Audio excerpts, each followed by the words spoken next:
एही कार्यक्रमर प्रायोजक माने हेले ओरिप्लास निर्मल और निरवच्छिन्नतार निर्भर प्रतिश्रुति। अंकुर प्राइस और क्वालिटी रे number 1 the Manhar Lal Pala jewellers the significance of purity. Parkland solar private limited solar लगान्तु बिजुली बंचान्तु। हाईलैंड एग्रो प्राइवेट लिमिटेड छात्र छात्री मानकर उज्जवल भविष्य गठन पाई मनोपसंद शिक्षा अनुष्ठान eureka study centre. Prakash plastic बेवली packet drinking water. Sudhashree minerals and nutrients private limited. Padmavati amusement water park and resorts. Siddhi Vinayak public school Maleshwar. SIDBI small industries development bank of India. Supratik infra ventures. Oripol industry limited.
जय जय जगन्नाथ जय जय जगन्नाथ जय जय जगन्नाथ सर्वादौ सर्वोपरि सर्वशक्तिमानंद ब्रह्मांड नायक प्रभु श्री जगन्नाथ के चरण अनंत कोटि प्रणाम मणिमा अनंत कोटि प्रणाम। जा हो तृतीय श्रीक्षेत्र श्री नीलगिरी आमर जगन्नाथंकर बाहुड़ा यात्रा पवित्र यात्रा दिवस रे समस्त को अभिनंदन और सबु भक्तवृंद को प्रणाम जनाऊँ। आज विषय वस्तु केते सुंदर देखंतु। बर्तमान आम सीधा प्रसारण को जाऊँ। सीधा प्रसारण समस्त दर्शन करंतु। वर्तमान बाहुड़ा पूर्वर पहुंडी नीति हो। पहुंडी नीति पूर्वर आमर महाप्रभुंकर अर्धरात्रि निद्राभंग करा जाए। निद्राभंग कर सारिया परे आमर पहंडिया पुष्पालक समस्त सेवायत माने महाप्रभु गुहारी जन था और गुहारी जन सारिया परे महाप्रभुंकर आज्ञामाला आसे एवं रथ चकड़ा विजय करते। यही अवसर में सर्वप्रथमे आम जो पहंडी यात्रा आरंभ हुए देखु के सुंदर भाव सुदर्शन पहुंडी चली सुदर्शन पहुंडी को शून्य पहुंडी कहुए या आउ गोटे पहुंडीर नाम नामित अच्छा ତାର ନାମ ହେଉଛନ୍ତି ଉଗ୍ରପହଣ୍ଡି। ଉଗ୍ରପହଣ୍ଡି କ'ଣ ପାଇଁ ନା ସୁଦର୍ଶନ ସଦାସର୍ବଦା ଉଗ୍ର ସଦାସର୍ବଦା ବ୍ୟଗ୍ର, ସିଏ ସବୁବେଳେ ଉଡ଼ି ଉଡ଼ି ଯାଆନ୍ତି। ତେଣୁ ସିଏ କେବେ ଝୁଲି ଝୁଲି ଆସନ୍ତିନି କି କେବେ ପାଉଣ୍ଡ ପକାଇ ଆସନ୍ତିନି। ସେଇଥିପାଇଁ ତାଙ୍କର ସର୍ବପ୍ରଥମେ ପୁଣି ଇଏ ଯଦି ସ୍କନ୍ଧ ପୁରାଣକୁ ଦେଖିବା, ସ୍କନ୍ଧ ପୁରାଣରେ ସର୍ବପ୍ରଥମେ କାହାଙ୍କର ପହଣ୍ଡି ହୁଏ ନା ସର୍ବପ୍ରଥମେ ଆସନ୍ତି ସୁଦର୍ଶନଂ ପରିଷ୍କୃତଂ ବଳଭଦ୍ରଂ ତତଃ ପରଂ ସୁଭଦ୍ରଂଶ୍ଚ ତତଃ ନିତ୍ୱା ଜଗଦୀଶଂ ସୁରୀଶ୍ୱରଂ। ଅର୍ଥାତ୍ ସୁଦର୍ଶନକୁ ଆଗେ ତାଙ୍କର ପହଣ୍ଡି ବିଜେ ହୁଏ। ଆଗେ କାହିଁକି ପଠାଗଲା? ମହାପ୍ରଭୁ ତ ଆଗେ ଆସିପାରିଥାନ୍ତେ, ସୁଦର୍ଶନ କାହିଁକି ଆଗେ ଆସିଲେ? ଭଉଣୀ ତ ଆଗେ ଆସିପାରିଥାନ୍ତେ। ଏଇଥିପାଇଁ ପଠାଇଲେ ସୁଦର୍ଶନ ହେଉଛନ୍ତି ମହାପ୍ରଭୁଙ୍କର ଭକ୍ତ। ଭକ୍ତକୁ ଆଗେ ପଠାନ୍ତି ମୋର ଭକ୍ତଙ୍କୁ ଦର୍ଶନ ଦେବା ପାଇଁ। ମୋ ଭକ୍ତ ମୋ ନିମନ୍ତେ ଅପେକ୍ଷା କରିଛନ୍ତି, କେତେ ଖରା କେତେ ବର୍ଷା ଏମିତି ଭାବରେ ଅପେକ୍ଷା କରି କରି ଚାହିଁଛନ୍ତି। ତେଣୁ ସର୍ବପ୍ରଥମେ ତୁମେ ଭକ୍ତ, ତୁମେ ଆଗେ ଯାଅ, ମୋର ଭକ୍ତମାନଙ୍କୁ ଦର୍ଶନ ଦିଅ ଏବଂ ସାନ୍ତ୍ୱନା ଦିଅ, ଅପେକ୍ଷା କର, ମୋ ପ୍ରଭୁ ଆସୁଛନ୍ତି। ମୋ ପ୍ରଭୁ ଟାଇହା ଲଗେଇ ହଲି ହଲି ଝୁଲି ଝୁଲି ଦାଣ୍ଡ ଦୁଲିକି ଆସିବେ। ତେଣୁ ସର୍ବପ୍ରଥମେ ସର୍ବାଦୌ ସର୍ବୋପରି ସର୍ବପ୍ରଥମେ ମହାପ୍ରଭୁ କ'ଣ କରନ୍ତି ନା ସୁଦର୍ଶନକୁ ପଠାଇଥାନ୍ତି। ଏବଂ ସୁଦର୍ଶନ ସେ କେବେ ହଲି ହଲି ଆସନ୍ତି ନାହିଁ, ସମସ୍ତଙ୍କ ସ୍କନ୍ଧ ଉପରେ ଆସନ୍ତି ଏବଂ ରଥ ପରିକ୍ରମା କରି ଚାରମାଳ ଦେଇ ରଥ ଚକଟାକୁ ବିଜୟ କରନ୍ତି। ଇଏ ହେଉଛନ୍ତି ସୁଦର୍ଶନଙ୍କ ପହଣ୍ଡି। ଏବଂ ଦେଖନ୍ତୁ କେତେ ସୁନ୍ଦର ଭାବରେ ସୁଦର୍ଶନ ମହାପ୍ରଭୁ କେମିତି ଯାଉଛନ୍ତି, ଭକ୍ତମାନଙ୍କୁ ସାନ୍ତ୍ୱନା ଦେଉଛନ୍ତି, ଅପେକ୍ଷା କର ହେଇ ମହାପ୍ରଭୁ ଆସୁଛନ୍ତି, କେତେ ସୁନ୍ଦର ଭାବରେ ଆସୁଛନ୍ତି। ଏଇ ବାର୍ତ୍ତା ନେଇ ଆଜି ସୁଦର୍ଶନ ଆସିଛନ୍ତି।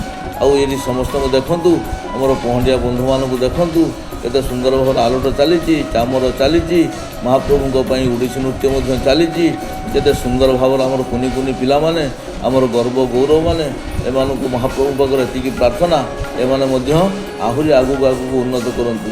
ତେଣୁ ମହାପ୍ରଭୁ ଆମ ରସିକିଆ ଠାକୁର, ଆମ ରସିକ ନାଗର।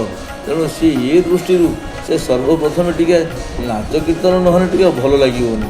ହରିବୋଲ, ହୁଳହୁଳି, ଘଣ୍ଟା ବାଜି କାହାଳି ଏଇସବୁ ମହାପ୍ରଭୁଙ୍କର ଅତି ଆନନ୍ଦ ଦେଇଥାଏ। ତେଣୁ ଯାହା ବି ହେଉ ଆମେ ଇଏ ମଧ୍ୟ ଦର୍ଶନ କରୁଛେ। କେତେ ସୁନ୍ଦର ଭାବରେ ନାଚ, କେତେ ସୁନ୍ଦର ଭାବରେ ଜଣେ ଭକ୍ତ କାହାଳି ବଜେଇ ବଜେଇ ଚାଲିଛନ୍ତି। ଏ କାହାଳିର ଅନେକ ଘଟଣା ଅଛି, ଏ କାହାଳି ବିଷୟର ଅନେକ କିଛି ବାର୍ତ୍ତା ମଧ୍ୟ ଅଛି, ଅନେକ ସନ୍ଦେଶ ମଧ୍ୟ ଅଛି। ଯେ କ'ଣ ସେ କାହାଳି ସନ୍ଦେଶ ଦିଏ ନା ସେ କାହାଳିକି ଦେଖିବେ, ସେ କାହାଳିଟା ହେଉଛି 3 ଖଣ୍ଡ କାହାଳି। ପ୍ରଥମ ଖଣ୍ଡ, ଦ୍ୱିତୀୟ ଖଣ୍ଡ, ତୃତୀୟ ଖଣ୍ଡ ଇଏ ସଂଯୋଗ ହେଲା ପରେ ବାଜେ। ତାପରେ ପୁଣି ସେ କାହାଳିକି ଯିଏ ବଜେଇବ ସେ 3 ଥର ବଜେଇବା ପାଇଁ ବାଧ୍ୟ, ସେ ଥରେ ବାଜିବନି। ପୁଣି ତା'ର ଲହରର ତାଳ ଅଲଗା। ଜଣେ କଥା ଆସେ ଏମିତି ଯେ ଇଏ ବିଜେ କାହାଳି ୟାକୁ କୁହାଯାଏ। ମହାପ୍ରଭୁ ନିଦ୍ରାରେ ଥାଆନ୍ତି, ସେ କହିଥାନ୍ତି ଏଇ ସମୟରେ ମୋତେ କାହାରିକି ଡାକିବ ନାହିଁ। କିନ୍ତୁ ମହାପ୍ରଭୁଙ୍କର ଏମିତି ନିଦ୍ରା ଭଙ୍ଗ ହୁଏ, ଯଦି ଯିଏ ଡାକିବ ଗୋଟେ କାମ କରାଯିବ, ସେ ତା'ର ସ୍କନ୍ଧଚ୍ୟୁତ କରାହେବ। ତେଣୁ ଯେହେତୁ ରାଜା ଡାକିଛନ୍ତି, ଏ ଦୃଷ୍ଟିରୁ ସେ କହିଲେ ଠିକ୍ ଅଛି, ମୋର ତ ରାଜା ତ କେବେ ବଳି ପଡ଼ିପାରିବେନି, ତେଣୁ କାହାକୁ ବଳି ଦିଆଯିବ ନା ତେବେ ଗୋଟେ କାମ କର, ଏଇ ଯେଉଁ ବିଜେ କାହାଳି ବାଜିଛି ଏ ବିଜେ କାହାଳିକି ବଳି ଦେଇଦିଅ। ତେଣୁ ସେ ବିଜେ କାହାଳିକି 3 ଖଣ୍ଡ କରି ଦିଆହେଇଯିବ। ଇଏ ମଧ୍ୟ କଥା ଅଛି। ଯାହା ହେଉ ଏବେ ସୁଦର୍ଶନଙ୍କର ସୁନ୍ଦର ଭାବରେ ବର୍ତ୍ତମାନ ରଥ ପରିକ୍ରମା କରୁଛନ୍ତି। ଭକ୍ତମାନଙ୍କ ଗହଣରେ ରଥ ପରିକ୍ରମା ଚାଲିଛି। ଏହି ସମୟରେ ଛେରା ପହଁରା କାର୍ଯ୍ୟକ୍ରମ ମଧ୍ୟ ଚାଲିଛି। ଅତି ସୁନ୍ଦର ଭାବରେ ସବୁ ଭକ୍ତମାନଙ୍କର ଆନନ୍ଦ। ଆମର ମହାରାଜ ଶ୍ରୀ ହରିଚନ୍ଦନ ମହାରାଜ ସେ ଆଗରେ ଅଛନ୍ତି ଏବଂ ଛେରା ପହଁରା କରୁଛନ୍ତି। ଏ ଛେରା ପହଁରା ମାନେ କ'ଣ? ଛେରା ପହଁରା କାହାକୁ କୁହାଯାଏ? ଛେରା ଶବ୍ଦର ଅର୍ଥ କ'ଣ ଆଉ ପହଁରା ଶବ୍ଦର ଅର୍ଥ କ'ଣ? ଆମର ଶତଲିପି ଅନୁଯାୟୀ ଆଉ ଜଗନ୍ନାଥଙ୍କ ସଂସ୍କୃତି ଅନୁଯାୟୀ, ମାଦଳା ପାଞ୍ଜି ଅନୁଯାୟୀ ଆମର ଭାଷା ତତ୍ତ୍ୱ ମଧ୍ୟ ଟିକେ ଅଲଗା ଥାଏ। ପୁରୀ ଜଗନ୍ନାଥଙ୍କ ପାଖରେ ନା କି ସଂସ୍କୃତ ଭାଷା, ନା କି ହିନ୍ଦୀ ଭାଷା, ସେ ସ୍ୱତନ୍ତ୍ର ଭାଷା। ଯେମିତିକି ଆମେ କୁହାଯିବ ତଡ଼ପ ଲାଗି, ମଇଲମ, ଏମିତି ଅନେକ ପ୍ରକାର ଭାଷା। ଆଉ ତାହା କେଉଁ ଭାଷା ବୋଲି ବୁଝିବେନି, କିନ୍ତୁ ତାର ମାନେ ମହାପ୍ରଭୁଙ୍କ ପାଖରେ ହିଁ ବୁଝାପଡ଼େ। ଠିକ୍ ସେମିତି ଇଏ ଗୋଟେ ମଧ୍ୟ ଭାଷା, ୟାର ନାମ କୁହାଯାଏ ଛେରା ଆଉ ପହଁରା। ଛେରା ଶବ୍ଦ ନା 9 ପ୍ରକାର ସୁଗନ୍ଧଯୁକ୍ତ ଦ୍ରବ୍ୟ ଯେଉଁ ଜଳର ଅର୍ପଣ କରାଯାଏ ତାକୁ ଛେରା କୁହାଯାଏ। ଯଥା ପ୍ରଥମେ ଆସେ ଆମର ଜଳ, ତାପରେ ଆସେ କ୍ଷୀର, ତାପରେ ଆସେ ମହୁ, ତାପରେ ଆସେ କର୍ପୂର, ତାପରେ ଆସେ ଏମିତିକି ସବୁ ସୁଗନ୍ଧିତ ବାସ, ତାପରେ ପଡ଼େ ଶ୍ୱେତ ପୁଷ୍ପ ବା ଧଳା ଫୁଲ ଏବଂ ସେ ଧଳା ଫୁଲ ଗୋଟେ ଗୋଟେ ପଡ଼ୁଥିବ, ପାଣି ଛିଞ୍ଚା ହେଉଥିବ ଏବଂ ସେଇ ଧଳା ଫୁଲ ସହ ପାଣିକୁ କୁହାଯାଏ ଛେରା ଏବଂ ତାକୁ ପହଁରି ପହଁରି ଚାଲିଥାନ୍ତି ମହାରାଜ। ତାକୁ କୁହାଯାଏ ଛେରା ପହଁରା। ଅସ୍ତୁ ଏବେ ଦେଖନ୍ତୁ ଆମର ଘଣ୍ଟୁଆମାନେ କେତେ ସୁନ୍ଦର ଭାବରେ ଘଣ୍ଟା ବାଦନ କରୁଛନ୍ତି। ତାଳେ ତାଳେ ଘଣ୍ଟା ବାଦନ ଚାଲିଛି। ଏବେ ମହାପ୍ରଭୁ ବଳଭଦ୍ର ବଡ଼ ଠାକୁର ଆସିଗଲେଣି। ମହାପ୍ରଭୁଙ୍କର ବର୍ତ୍ତମାନ ବଡ଼ ଭାଇ ବଡ଼ ଠାକୁର ବର୍ତ୍ତମାନ ତାଙ୍କର କାହ୍ୟା ଲାଗି ନୀତି ଚାଲିଛନ୍ତି। କାହ୍ୟା ଲାଗି ନୀତି ଚାଲିଗଲା ପରେ ଏବେ ଷୋଡ଼ଶ ଉପଚାର ପୂଜା ହେବେ। ଷୋଡ଼ଶ ଉପଚାର ପୂଜା ଦୁଇଥର ହେବେ। ଥରେ ମନ୍ଦିର ଦ୍ୱାର ମୁହଁ ବା ଯେଉଁଟା କଳାହାଟ ଦ୍ୱାର କୁହାଯାଏ, ଆଉ ଗୋଟେ କେଉଁଠି ନା ରଥ ଉପରକୁ ଚଢ଼ିବା ପୂର୍ବରୁ ଚାରମାଳ ତଳେ ଥରେ ଷୋଡ଼ଶ ଉପଚାର ପୂଜା କରାଯାଏ ଏବଂ ଏହି ଉପଚାର ପୂଜା ସରିଗଲା ପରେ ମହାପ୍ରଭୁଙ୍କର ଗୋଟେ ବିଶେଷ ନୀତି ଥାଏ। ସେ ନୀତି ହେଉଛନ୍ତି ପନ୍ତି ଭୋଗ ଏବଂ ଏହି ପନ୍ତି ଭୋଗ ବାଟରେ 3 ଥର ସେ ପାନ କରନ୍ତି। ଥରେ ଏଠି ପାନ କରିବା ଆରମ୍ଭ କରିବେ, ପୁଣି ଠିକ୍ ଗୋଟେ ଫେରା ବୁଲିବେ। ମହାପ୍ରଭୁ ତ ଥକି ଯାଇଥାନ୍ତି ନା, ପୁଣି ତାଙ୍କୁ ଆଉ ଥରେ ଦିଆଯାଏ ଏବଂ ସଭା ଶେଷରେ ମହାପ୍ରଭୁଙ୍କୁ ରଥାରୂଢ଼ କରାଯାଏ। ଯାହା ହଉ ଏବେ ଏଇ ବଡ଼ ଠାକୁରଙ୍କର କେତେ ସୁନ୍ଦର ଭାବରେ ପହଣ୍ଡି ବିଜେ, କେତେ ସୁନ୍ଦର ଭାବରେ ନୃତ୍ୟ, କେତେ ସୁନ୍ଦର ଭାବରେ ଓଡ଼ିଶୀ ଛାନ୍ଦର ନୃତ୍ୟ ଚାଲିଛନ୍ତି, କି ସୁନ୍ଦର ଭାବରେ ମଜା ନେଉଛନ୍ତି। ଘଣ୍ଟ ଘଣ୍ଟା ବାଜୁଛି, ସବୁ ଆନନ୍ଦ ଉଲ୍ଲାସ ଭିତରେ ସମସ୍ତେ ଚାଲିଛନ୍ତି। ଜୟ ଜୟ ଜଗନ୍ନାଥ, ଜୟ ଜୟ ଜଗନ୍ନାଥ।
ଏବେ ବୁଝିବା ସମ୍ପୂର୍ଣ୍ଣ ରଥଯାତ୍ରାକୁ 3ଟି ଅଙ୍ଗ ରୂପେ ଧରାଯାଇଛି। ଏଥିମଧ୍ୟରୁ ପ୍ରଥମ ଯାତ୍ରା ଗୋଟିଏ ଅଙ୍ଗ, ତାହା ହେଲା ଗୁଣ୍ଡିଚା। ମଣ୍ଡପରେ ବାସ ଦ୍ୱିତୀୟ ଅଙ୍ଗ ଏବଂ ତୃତୀୟ ଅଙ୍ଗ ହେଲେ ବାହୁଡ଼ା ଯାତ୍ରା ବା ଦକ୍ଷିଣାଭିମୁଖୀ ଯାତ୍ରା। ପୂର୍ବକ ଶ୍ରୀମନ୍ଦିର ବାହୁଡ଼ା ବିଜେ ପର୍ଯ୍ୟନ୍ତ ତୃତୀୟ ଅଙ୍ଗ। ଶାସ୍ତ୍ରୀୟ ବର୍ଣ୍ଣନା ଅନୁସାରେ ରଥଯାତ୍ରା ସମୟରେ ପ୍ରଭୁମାନେ ଉତ୍ତରାଭିମୁଖୀ ହୋଇ ଯାତ୍ରା କରୁଥିବା ସମୟରେ ସେମାନଙ୍କୁ ଦର୍ଶନ କଲେ ଯେଉଁ ଫଳ ମିଳେ, ବାହୁଡ଼ା ଯାତ୍ରାରେ ଦକ୍ଷିଣାଭିମୁଖୀ ହୋଇ ଯାତ୍ରା କରୁଥିବା ବେଳେ ଠାକୁରଙ୍କୁ ଦର୍ଶନ କଲେ ଠିକ୍ ସେହିପରି ଫଳ ମିଳିଥାଏ। ଏପରିକି ଭକ୍ତମାନେ ଏହି ସୁଦୁର୍ଲଭ ସୁଦର୍ଶନ ଅଶ୍ୱମେଧ ଯଜ୍ଞର ଫଳ ଲାଭ କରିଥାନ୍ତି। ଅନ୍ତକାଳରେ ବୈକୁଣ୍ଠ ପ୍ରାପ୍ତ କରିଥାନ୍ତି ବୋଲି ବିଶ୍ୱାସ କରାଯାଏ। ନବମୀ ଦିନ ରାତିରେ ବଡ଼ସିଂହାର ପହୁଡ଼ ଆଳତି ସରିବା ପରେ ଶ୍ରୀବିଗ୍ରହମାନଙ୍କ ଶ୍ରୀମୁଖରେ ଖଣ୍ଡୁଆ ପକାଇ ପୁଷ୍ପାଳକମାନେ ଗମ୍ଭୀରାରୁ ବାହାରି ଆସିଥାନ୍ତି। ଏହାପରେ ଦଇତାପତିମାନେ ଠାକୁରଙ୍କୁ ଅନ୍ୟାନ୍ୟ ଗୁପ୍ତ ସେବା କରିବା ସହିତ କଠସୁଆସିଆମାନେ ସିଂହାସନକୁ ଲଗାଇ ଚାରମାଳ ବାନ୍ଧିଥାନ୍ତି। ରାଘବ ଦାସ ମଠ ହୋଇ ଦେଇଥିବା ଶୁକ୍ଳ ସଜକୁ ଦଇତା ସେବକମାନେ ଠାକୁରଙ୍କୁ ଲାଗି କରିଥାନ୍ତି। ଏହାପରେ ହୁଏ ଭିତରଚ୍ଛ ମହାପାତ୍ର ଓ ପାଳିଆ ସେବକମାନେ ବଢ଼ାଇବା ପରେ ଗୋପାଳ ବଲ୍ଲଭ ଓ ସକାଳ ଧୂପ ଖେଚେଡ଼ି ଭୋଗ ହୋଇଥାଏ ଏବଂ ପୂଜାପଣ୍ଡା ଓ ଅନ୍ୟାନ୍ୟ ନୀତି ସଂସ୍କୃତି ସେବକମାନଙ୍କ ସାହାଯ୍ୟରେ ପୂଜା ସମାପନ ହୋଇଥାଏ।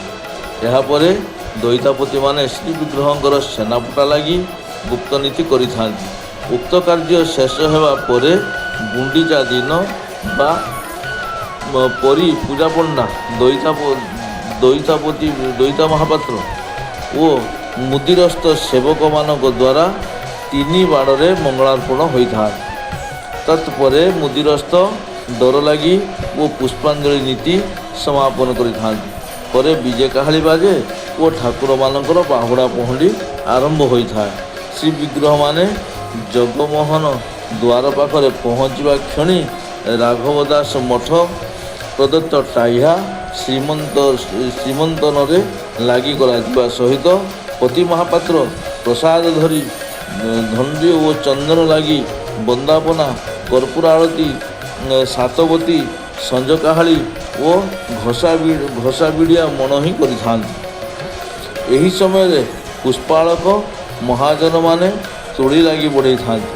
ଏହି ନୀତି ପରେ ଠାକୁରମାନେ ଧାଡ଼ି ପଣ୍ଡିରେ ସ୍ୱ ରଥକୁ ବିଜେ କରିଥାନ୍ତି। ଆମର ତ ଇଏ ତୃତୀୟ ଶ୍ରୀକ୍ଷେତ୍ର, ଆମର ତ ଇଏ ନୀଳଗିରି, ଏଠି ତ ଆଉ ସ୍ୱରଥ ନାହିଁ, ଏଠି କେବଳ ଗୋଟେ ରଥ ଯାହାକି ମହାପ୍ରଭୁଙ୍କର।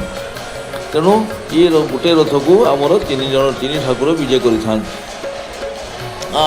ଦେଖନ୍ତୁ କେତେ ସୁନ୍ଦର ଭାବରେ ଆଲୋଟ ସେବା ଚାଲିଛନ୍ତି, କେତେ ସୁନ୍ଦର ଭାବରେ ବନାଟି ଖେଳ ଚାଲିଛି। ଯାହା ହଉ ଏମିତି ଭାବରେ ଇଏ ତ ଆମ ମହାପ୍ରଭୁ ରସିକିଆ ଠାକୁର ନା, ଇଏ ରସିକ ନାଗର, ଆଉ ସିଏ ଟିକେ ରସିକିଆ ନହେଲେ ତାକୁ ମଧ୍ୟ ଟିକେ ଭଲ ଲାଗେନି।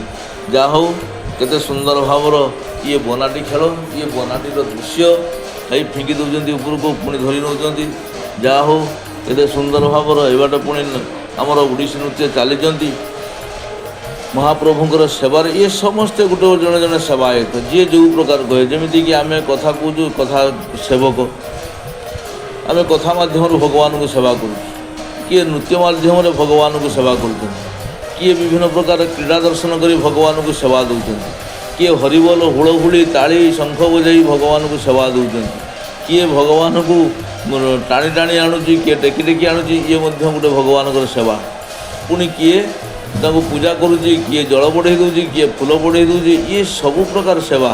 ଆମେ ସମସ୍ତେ ସେବାୟତ, ଆମେ ସମସ୍ତେ ସେବକ। ଏକ ମାତ୍ର ମାଲିକ ସେ ହେଉଛନ୍ତି ଏକ।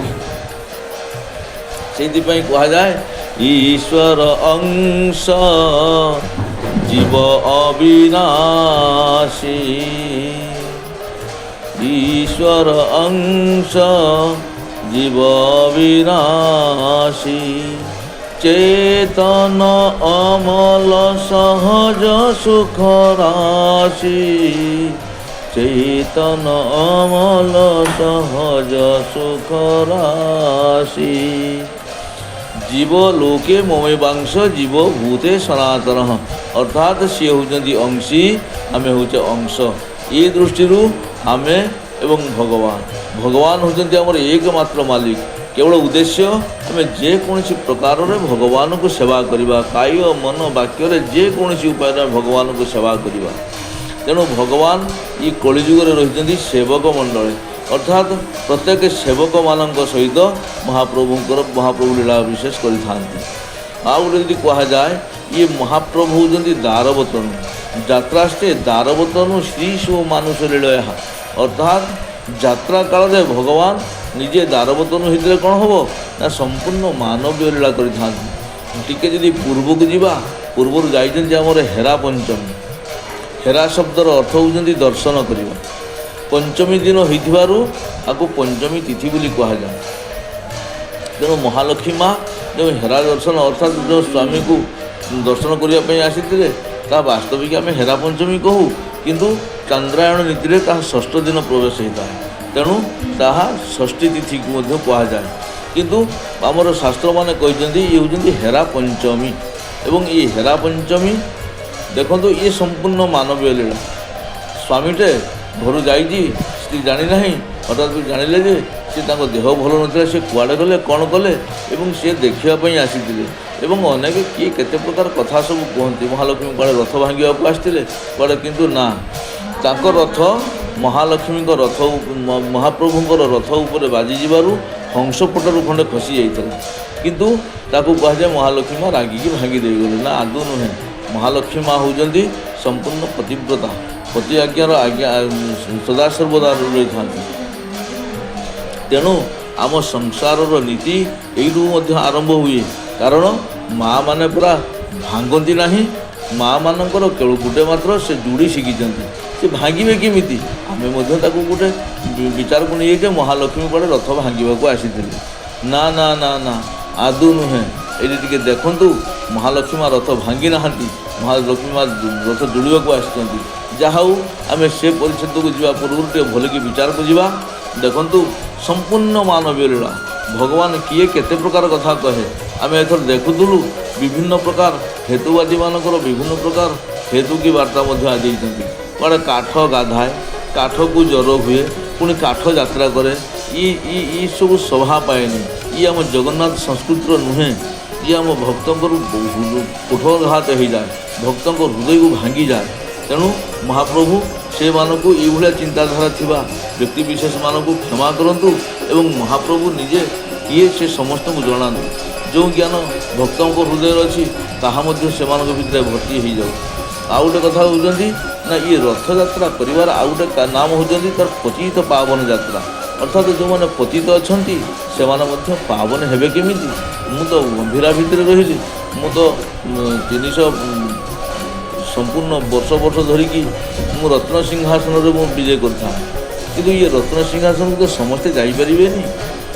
आपाई केते अशरीर अच्छा अशरीर माने महाप्रभु दर्शन करें ना तेणु समस्त को दर्शन करदेवा निमंते समस्त को एकाकार करने निमंते समस्त को एकत्रित रुंड करने निमंते देखंतु आज आम समस्ते जाति वर्ण निर्विशेष आज आम समस्ते तृतीय श्रीक्षेत्र ठार ठिया ही देखुचु महाप्रभुंकर पहंडी नीति कि सुंदर भाव चलती हा हा एवं महाप्रभु बड़ ठाकुर बड़ भाई बर्तमान पहंडी आरंभ हो गला एवं पाउछ तलू आसिले सी टाइहा लगे सारे हली हली झुली झुली एवं आम मान सम्मुख को आसुच्च रथ परिक्रमा करेंगे आपरे षोडशोपचार नीति हम षोडशोपचार नीति पर पुणी रथारूढ़ हेबे महाभाव ये दृष्टि गोटे सुंदर भाव दृश्य सबु भक्त माने एकाकार ही अपलक्ष नयन महाप्रभु को चाह रही प्रभु टिके हली हली आस आमको टिके दर्शन दियो आम हुड़हुड़ी टिके शुण आम जो करदाड़ी दौचे हरिबोल टिके पकाउचे प्रभु यही होउछन्ति आम सेवा ये सेवा को ग्रहण करी आपण रथ विजय करंतु हे महाप्रभु एमती भाव आमको सुरक्षा दिंतु आमर यहाँ ही कामना जाऊ जो दर्शनार्थी मैंने आसी जो मैंने या शुणुंट सौभागिनी चैनल माध्यम श्रवण करुँच से मनस्कामना पूर्ण हो महाप्रभु ठारे यह ही प्रार्थना ये गोटे प्रार्थना समस्ते निरोग रुहतु सुस्थ रुहतु आहा महाप्रभु आसुचंती हली हली आसुचंती दांड तुलुके आसुचंती कि सुंदर भाव में चली पहुंड पहुंड पकई चलुँच पहुंड शब्दर अर्थ कौन ना पदभुंडन कर आग को अग्रगति हवा को पहंडी कहुए तेणु ये पहंडी पुणी आउ गोटे रही कौन ना या कहुए धाड़ी पहंडी जिते बड़े महाप्रभु गंभीरारू रथ को विजय करती से कहुए धाड़ी पहंडी रथरू जिते सिंहासन मंडप होती रत्न सिंहासन हो आड़प मंडप हो ये मंडप ये विजय को गोटी पहंडी बोली कहुए धाड़ी पहंडी कौन आ गोटी पहंडी कौन ना धाड़ी पहंडी धाड़ी धाड़ी ही सिंहासन ओह्लि आसी था जनक पर जड़े रथारूढ़ होता कि गोटी पहंडी कौन ना रथरू जितेबले महाप्रभु आड़प विजय करती पुणी गुंडीचा गृह को जितेबले रत्न सिंहासन को विजय करती यही विजय रथरू विजय करुवा समय को गोटी पहंडी बोली कहुए आगे सुदर्शन आसवे तापरे बड़ ठाकुर जाई सिंहासन पहुँचे तापरे भौणी सुभद्रा माँ मध्य देवी परात्परा भगवती माँ प्रकृति रूपिणी यही न्याय तापरे माँ देवी सुभद्रा से रथ रत्न सिंहासन को विजय करते तेणु ये दृष्टि या कहुए गोटी पहंडी गोटे पर गोटे किंतु रथ को जो चढ़ती धाड़ी पहंडी भाव जमीक ये संपूर्ण भाव मानवीय लीला देखु केते सुंदर भाव आम जिते मामू घर को जाऊ कि कौन बंधुबांधव घर को जाऊ गाड़ी आसीगला आम समस्ते घर एका सांगर बाहरी जाऊ बाहर जा पहुँची जाऊ कि जो ओह्लू से जनक पर जड़े समस्ते ओह्लैले कि ना ये ठीक से न्याय महाप्रभुकर ये गोटे विशेष यात्रा तेणु ये यात्रा पूर्व कथा रही आमर एवं महाप्रभु पुणी आगू चलिए आगू हली हली चली सुंदर भाव चली सब भक्त मैंने रुंधा होता कपड़ा को धरी ये गोटे बड़ आश्चर्यर कथा महाप्रभुंर अरे जगत तो बांधिकी पारे कहीं तो बांधिकी पारि ना ପୁଣି ଇଏ ବନ୍ଧା ହେଲେ କେମିତି ନା ଭଗବାନ ନିଜେ କହୁଛନ୍ତି ସଦା ମୁକ୍ତ ବି ଅହଂ ବନ୍ଧ ଅସ୍ମି ଭକ୍ତେଷୁ ପ୍ରେମରଜ୍ଜୁଭି। ମୁଁ କେଉଁଥିରେ ବନ୍ଧାଯାଏ ନା ଭକ୍ତ ପ୍ରେମର ମୁଁ ବାନ୍ଧି ହେଇଯାଏ। ତେଣୁ ଇଏ କେଉଁ ଦୌଡ଼ି ନା ଇଏ ହେଉଛନ୍ତି ପ୍ରେମର ଦୌଡ଼ି। ସେଇଥିପାଇଁ ପୂର୍ବରୁ ଆମର ଓଡ଼ିଆ ପରମ୍ପରା ଉତ୍କଳୀୟ କବିମାନେ ଅତି ସୁନ୍ଦର ଗୀତଟେ ଗାଇଛନ୍ତି, ଅତି ସୁନ୍ଦର କଥାଟେ ବର୍ଣ୍ଣନା କରିଛନ୍ତି। ଛେଚା କଚା ଖାଇ ପହଣ୍ଡିକୁ ବିଜେ ଅଣ୍ଟାରେ ଦୌଡ଼ି ଭେଳା, ନିଜେ ବୁଝ ଏବେ ଲୋକଙ୍କୁ ବୁଝାଅ କି ସୁଖ ସେ ଠେଲା ପେଲା। ମହାପ୍ରଭୁ କି ସୁଖ ସେ ଠେଲା ପେଲା। ଆରେ ମହାପ୍ରଭୁ ତୁମକୁ ଏଠି କି ସୁଖ ମିଳୁଛି? ଇଏ କେମିତି ଭାବରେ ଚାଲିଛନ୍ତି? ଇଏ କି ପ୍ରକାର ଦୃଶ୍ୟ? ଆରେ ଆପଣଙ୍କୁ ତ କେହି ଚଲେଇ ପାରନ୍ତିନି, ଆପଣ ଯାହା ଇଚ୍ଛା କରିବେ ତାହା ହିଁ ହେବ। ଇଏ ମଧ୍ୟ ଆପଣଙ୍କର ଇଚ୍ଛା, ଆପଣଙ୍କ ଇଚ୍ଛାରୁ ବି ଚାଲିଛନ୍ତି। ଆଉ ଯେଉଁମାନେ ନେଉଛନ୍ତି ସେମାନେ ମାଧ୍ୟମ ମାତ୍ର। ଯାହା ହଉ ଏମିତି ଭାବର ଭକ୍ତମାନେ ସମସ୍ତେ ସେଇ ପ୍ରେମ ଦୌଡ଼ି ଅର୍ଥାତ୍ ସେଇ ଯେଉଁ ପାଟ କନାକୁ ଯେଉଁ ରୁନ୍ଧା ହୋଇଥାଏ, ଇଏ ମଧ୍ୟ ଜଗନ୍ନାଥଙ୍କର ଭାଷା ସୂତ୍ରରୁ ଆସିଥାଏ। ରୁନ୍ଧା ହେବା ମାନେ ବନ୍ଧା ହେବା, କିନ୍ତୁ ବନ୍ଧା ହେବା ସଂସାରୀ ଜନଙ୍କ ପାଇଁ, କିନ୍ତୁ ରୁନ୍ଧା ହେବା ଭଗବାନଙ୍କ ପାଇଁ। ତେଣୁ ଯାହା ହଉ ଆମେ ସମସ୍ତେ ଜୀବକୋଟିର, ତେଣୁ ଆମ ପାଇଁ ଯାହା ବନ୍ଧା ଭଗବାନଙ୍କ ପାଇଁ ତାହା ରୁନ୍ଧା ହୋଇଥାଏ। ତେଣୁ କି ସୁନ୍ଦର ଭାବରେ ମହାପ୍ରଭୁ ବର୍ତ୍ତମାନ ତାଙ୍କୁ ଆଲୋଟ କରାହେଉଛି, ଚାମର କରାଯାଉଛି, ପବନ ମଧ୍ୟ କରାହେଉଛି। ମହାପ୍ରଭୁ ଟିକେ ବିଶ୍ରାମ ନେଉଛନ୍ତି। ଆପଣମାନେ କହିବେ ଇଏ ମହାପ୍ରଭୁ ଇଏ କେମିତି ବିଶ୍ରାମ ନେଉଛନ୍ତି? ନା ଇଏ ପୁରା ସମ୍ପୂର୍ଣ୍ଣ ମଣିଷ ଭାବରେ ଆସିଛନ୍ତି, ସମ୍ପୂର୍ଣ୍ଣ ମାନବୀୟ ଲୀଳା କରିବା ପାଇଁ ଆସିଛନ୍ତି। ଏବଂ ଆଜି ପରେ ଇଏ ବାହୁଡ଼ା ଯାତ୍ରା। ଇଏ ବାହୁଡ଼ା ପରେ ମହାପ୍ରଭୁଙ୍କର କ'ଣ ହୁଏ ନା ସିଏ ବାହୁଡ଼ା ନୀତିକ୍ରାନ୍ତି ଲୀଳାଖେଳା ସାରି ପୁଣି କର୍ମବେଦୀକୁ ଫେରି ଯାଆନ୍ତି। ଏ କେଉଁଠିକି ଆସିଥିଲେ ନା କର୍ମବେଦୀରୁ ଆସିଥିଲେ ଜନ୍ମବେଦୀକୁ, ପୁଣି ଜନ୍ମବେଦୀରୁ ଯିବେ କର୍ମବେଦୀକୁ। କାରଣ ଇଏ ଜନ୍ମବେଦୀ ଇଏ ଗୋଟେ ମଧ୍ୟ ବହୁତ ବଡ଼ ଇତିହାସ ପାଇଁ ଅଛନ୍ତି, ବହୁତ ପୁରାଣକାରମାନେ ଅଛନ୍ତି।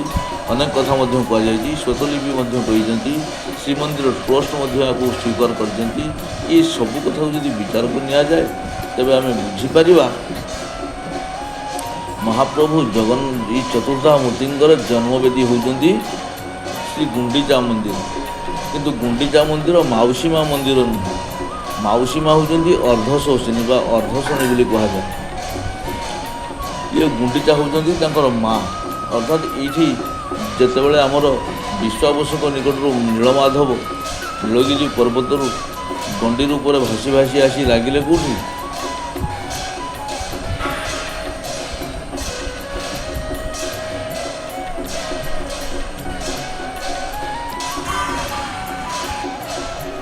ସେ ଆସି ଲାଗିଥିଲେ ବାଙ୍କି ମୁହାଣ ଠାରେ। ଏବଂ ବାଙ୍କି ମୁହାଣରୁ ସେ ତାଙ୍କୁ କେହି ଉଠେଇ ପାରିଲେନି, କେହି ସ୍ପର୍ଶ କରିପାରିଲେନି। କ'ଣ କରାଯିବ? ଯେମିତି ସ୍ପର୍ଶ ନ କରିପାରିବେ ରାଜା ଇନ୍ଦ୍ରଦ୍ୟୁମ୍ନ କୁଶ ଆସନରେ ଶଯ୍ୟା କଲେ। କୁଶ ଆସନ ଶଯ୍ୟା କରିବା ପରେ ଯାହା ହଉ ସେଠୁ ସ୍ୱପ୍ନାଦେଶ ହୁଏ, ନିର୍ଦ୍ଦେଶ ଆସେ ଯେ ମୋର ପରମ ଭକ୍ତ ବିଶ୍ୱାବସୁକୁ ନେଇକି ଆସ। ତେଣୁ ବିଶ୍ୱାବସୁ ଆସିଲେ। ବିଶ୍ୱାବସୁଙ୍କ ସହିତ ଆମର ବିଦ୍ୟାପତି ବିଦ୍ୟାଧର ସେ ମଧ୍ୟ ଆସିଲେ। ତାପରେ ତାଙ୍କର ଦୁଇ ପତ୍ନୀ ମଧ୍ୟ ଆସିଲେ। ଏହାପରେ ବିଶ୍ୱାବସୁ ଛୁଁ ଛୁଁ ସେ ଆରାମସେ ଉଠି ଆସିଲେ। ତେବେ ଦେଖନ୍ତୁ ମହାପ୍ରଭୁ କିଏ ଉଠେଇ ପାରେ ନା ଭକ୍ତ ହିଁ ଉଠେଇ ପାରେ। ମୋଟେ ଭଗତର ଦାସ ତେଣୁ ଭଗତ ମୋହର ସର୍ବସ୍ୱ ଭାଗବତରୁ କହୁଛନ୍ତି। ତେଣୁ ମୁଁ ଭକ୍ତର ଦାସ ହେଇଯାଏ। ତେଣୁ ଭକ୍ତଟେ ଛୁଇଁଦେଲା। ତାପରେ ମୁଁ ଆସିକି ପହଞ୍ଚିଲି କେଉଁଠି ନା ଏଇ ଜନ୍ମବେଦୀ ବା ଗୁଣ୍ଡିଚା ବାଡ଼ି। ତେଣୁ ଏ ଦୃଷ୍ଟିରୁ ମହାପ୍ରଭୁଙ୍କର ନିର୍ମାଣ ଯେଉଁ ସ୍ଥାନରେ ହେଇଥିଲା ତାକୁ ଜନ୍ମବେଦୀ ବୋଲି କୁହାଯାଏ। ମହାପ୍ରଭୁ ତ ଅଜନ୍ମା, ତାଙ୍କୁ ତ କେହି ଜନ୍ମ ଦେଇପାରନ୍ତିନି। କେବଳ ମାନବ ଜାତି ମଣିଷମାନେ ବା ଜୀବମାନେ କେବଳ ପରାଧୀନ ଭାବରେ ଜନ୍ମ ହୁଅନ୍ତି, ପରାଧୀନ ଭାବରେ ମୃତ୍ୟୁବରଣ କରନ୍ତି। ମହାପ୍ରଭୁ ସେ ସ୍ୱାଧୀନ ଭାବରେ ଜନ୍ମ ନିଅନ୍ତି, ସେ ସ୍ୱାଧୀନ ଭାବର ଇହଧାମ ତ୍ୟାଗ କରନ୍ତି। ସେ ତ ଜନ୍ମ ନିଅନ୍ତିନି, ନିଜ ଇଚ୍ଛା ନିର୍ମିତ ତନୁ ମାୟା ଗୁଣ ଗୋପା ବୋଲି ଏ କଥା କୁହାଯାଇଛି। ନିଜ ଇଚ୍ଛାରେ ସେ ଜନ୍ମ ନିଅନ୍ତି। ଆଉ ଇଏ ସଂସାରର ଆଉ ଯେତେ ଜୀବମାନେ ଅଛନ୍ତି କେହି ନିଜ ଇଚ୍ଛାରେ ଜନ୍ମ ନେଇପାରନ୍ତି ନାହିଁ। ଯଦି ନିଜ ଇଚ୍ଛାରେ ଜନ୍ମ ନେଇଥାନ୍ତେ ତ ସମସ୍ତେ ଟାଟା ବିର୍ଲା ଆମ୍ବାନୀ ଆଦାନୀ ଏଇମାନଙ୍କ ପରିବାର ଜନ୍ମ ନେଇଥାନ୍ତେ ନିଜ ଇଚ୍ଛାର। କିନ୍ତୁ ଆମେ ହେଲେ ପରାଧୀନ। ଆମେ ମହାପ୍ରଭୁଙ୍କର ଇଚ୍ଛା ପୂର୍ବରୁ ପ୍ରାରବ୍ଧକୁ ନେଇ ଜନ୍ମ ହେଇଥାଉ। କିନ୍ତୁ ମହାପ୍ରଭୁ से निज इच्छार ही आसती जहाँ हुए तांकरी इच्छा महाप्रभु इच्छा बिना गोटे सुखिला पत्रटे गचर खसब ना ये महाप्रभुर इच्छा कि सुंदर दर्शन देखूँ ये गोटे पुण्यर दर्शन चारमाल उपरे महाप्रभु बर्तमान चढ़ी चढ़ी चली एवं महाप्रभु रथारूढ़ हवा जाऊँच कि सुंदर भाव ये दृश्य जाहू ये समस्त श्रम लाघव हो जाऊ ये समस्ते खूब सुंदर भाव महाप्रभु को नहीं आसतु एवं रथ चकड़ा पर एवं सिंह हंसपटा को आसवे हंसपटारू जीवे कन्या पटा को जाहू एमती भाव में आपर आरंभ हुए ऋषिपटा आपर आरंभ हुए ऋषिपटा एमती भावर अनेक नीतिकांति भितर अच्छा अनेक रहस्य अच्छा सर्वरहस्यमय पुरुष से देव न जानती कुतः मनुष्य तेणु जार रहस्य देवता मैंने जानी ना ये मनीष मैंने आम मैंने कौन बा जापर कौन बा बुझीपर केवल एति भगवान को जानापी केवल प्रेम आवश्यक प्रेम व्यतीत भगवान को किसी कर तेणु भगवान कहते भगवान सदा सर्वदा प्रेमर बस हो जाती सुंदर भाव कहते मत ये संसार कहीं बांधि पारती कि प्रेम दौड़ मुझे बांधि ये बांधि पुणी किए ना ये बांधा कथा को जब देखा सर्वप्रथम बाड़ी बांधि सत्यद्रुह केमी बांधि ना बोली बांधत प्रभु बाढ़ उषोतनु बरनी न जाई बोली जो तीन पाद बर मागी तीन पाद भूमि मागी तीन पाद भूमि को संकल्प करी बोली जल छड़ेदेले जल चढ़े दी सारापर प्रथम पाद पृथ्वी द्वितीय पाद आकाश और तृतीय पाद कौट रखी ना पातालपुर को देते एवं से ही समय प्रभु कहले तुम पातालपुर को जीवा पूर्व कौन मागुच माग तेणु से कहले प्रभु आपण तो एत कुनि कुनि पाद नहीं आसी मु तो हसुली ये तीन पाद भूमि ये कुनि कुनि पाद ये बामन आगुड़ी शरीर ये तीन पाद भूमि केतवा हम ये आपको विचार करके हे ज्ञान मन करी कि प्रभु आपणकर सबकि नहीं सारापर मुझे रूप टे देखापी चाहूँ केवल आपणकर से विश्वरूप को टे देखा यही समय भगवान विश्वरूप होगला विश्वरूप होगला बड़ी कहले मत टे आपन को बांधापी इच्छा हो मत तो आप बंधन पुर को पठेदेले एवं मत टे बांधापी इच्छा हो एक कथा रामचरितमानस किष्किंधा कांडर सुंदर कथाटे आसे बलि बांधत प्रभु बढ़े सोतनु बरनी न जाए उभय घरी मोहदिन्ही सात प्रदक्षिण धाय टे ऊपर पद को चिंता कर तेणु बलि को जिते बड़े महाप्रभु त्रिविक्रम बा कह जाए जहाँ को विराट रूप बोली कह जाए से विराट रूप को बलि बांधापी बलि बंध तो बाढ़ तेणु बलि बंधापी चाहूँ समय प्रभु विराट हो गले ये कह जाए ये जड़े बांधापी जाए पुणी आउ किए ना जदि देखा जाए महाप्रभु श्रीकृष्ण भगवान श्रीकृष्ण को गोटे दुर्योधन बांधापी आसी शांति प्रस्ताव आसी पांचपड़ा गाँ मागे किंतु गाँ मागे तो दूर था सीधा सीधी दुर्योधन कहले बिना युद्धे देवी ना सूच्यग्रे मेरी तेणु मु छुंची अग्रभागर जी जगह अच्छी से बिना युद्ध देवी ना तेणु प्रभु कहले जब युद्ध करने अछ तेज ठीक अच्छे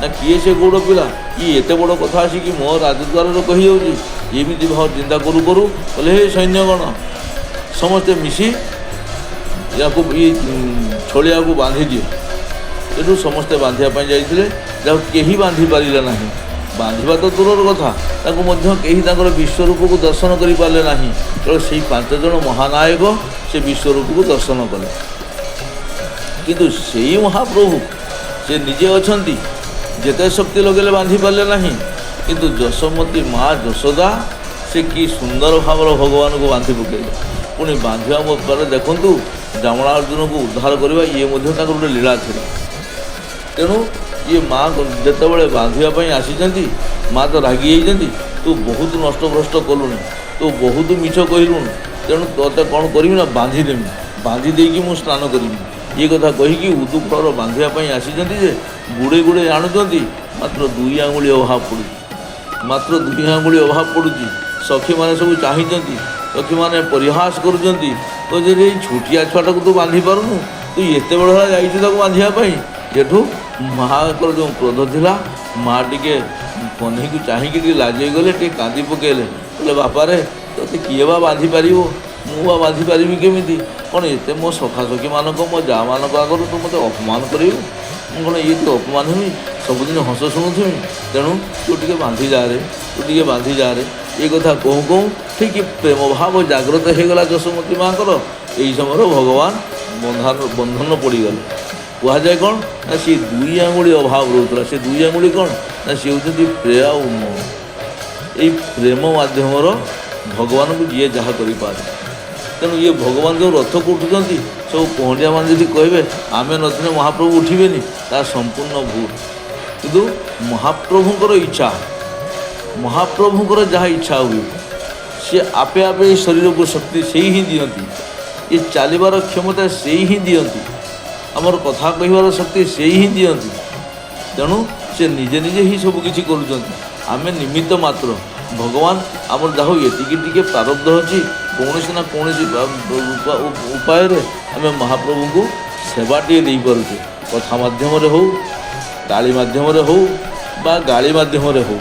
ପୁଣି ମହାପ୍ରଭୁ ଭାଗବତରେ ଅତି ସୁନ୍ଦର କଥା କୁହନ୍ତି, ଆପଣମାନେ କହିବେ ଗାଳି ମାଧ୍ୟମରେ କ'ଣ ଭଗବାନଙ୍କୁ ସେବା ଦିଆଯାଏ? ଭଗବାନ କୁହନ୍ତି କୁଆଡ଼େ ମୁଁ ଟିକେ ଗାଳି ଖିଆ ଠାକୁର, ମୋତେ ଟିକେ ଗାଳି ଦେଲେ ମୋତେ ଟିକେ ଭଲ ଲାଗେ। ବେଦ ନ ଶୁଣେ ବ୍ରହ୍ମା ମୁଖେ, ଗାଳି ମୁଁ ଶୁଣେ ଗୋପୀ ମୁଖେ। ବେଦ ନ ଶୁଣେ ବ୍ରହ୍ମା ମୁଖେ, ଗାଳି ମୁଁ ଶୁଣେ ଗେଡ଼େ ସୁଖେ। କହିବାର କଥା ନା ବ୍ରହ୍ମା ଏଇ ସମୟରେ ଆସିକି ମୋତେ ବେଦ ପାଠ କରୁଥିବେ, କିନ୍ତୁ ମୋର ବାସ୍ତବିକ ମୋତେ ପ୍ରେମ କରନ୍ତି, ମୋର ଯେଉଁ ଭକ୍ତମାନେ ଅଛନ୍ତି ସେମାନେ ଗାଳି ଦେଉଥିବେ। ସେହି ସମୟରେ ମୋତେ ବ୍ରହ୍ମାଙ୍କର ବେଦ ରୁଚେ ନାହିଁ, ବେଦ ମୋତେ ଭଲ ଲାଗେ ନାହିଁ। ଆଉ ସବୁଠୁ ଭଲ ଲାଗେ କାହାକୁ ନା ମୋତେ ମୋ ଭକ୍ତର ଗାଳିକୁ।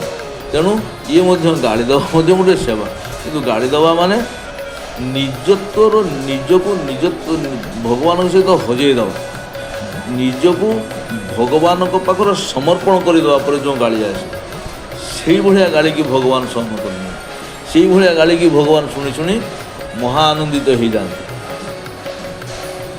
ଯାହା ହଉ ଏବେ ଆମେ ସମସ୍ତେ ଦେଖୁଛୁ ମା ଦେବୀ ମାତା ସୁଭଦ୍ରା, ମାଆଙ୍କର ମଧ୍ୟ ପହଣ୍ଡି ଆରମ୍ଭ ହୋଇଗଲାଣି।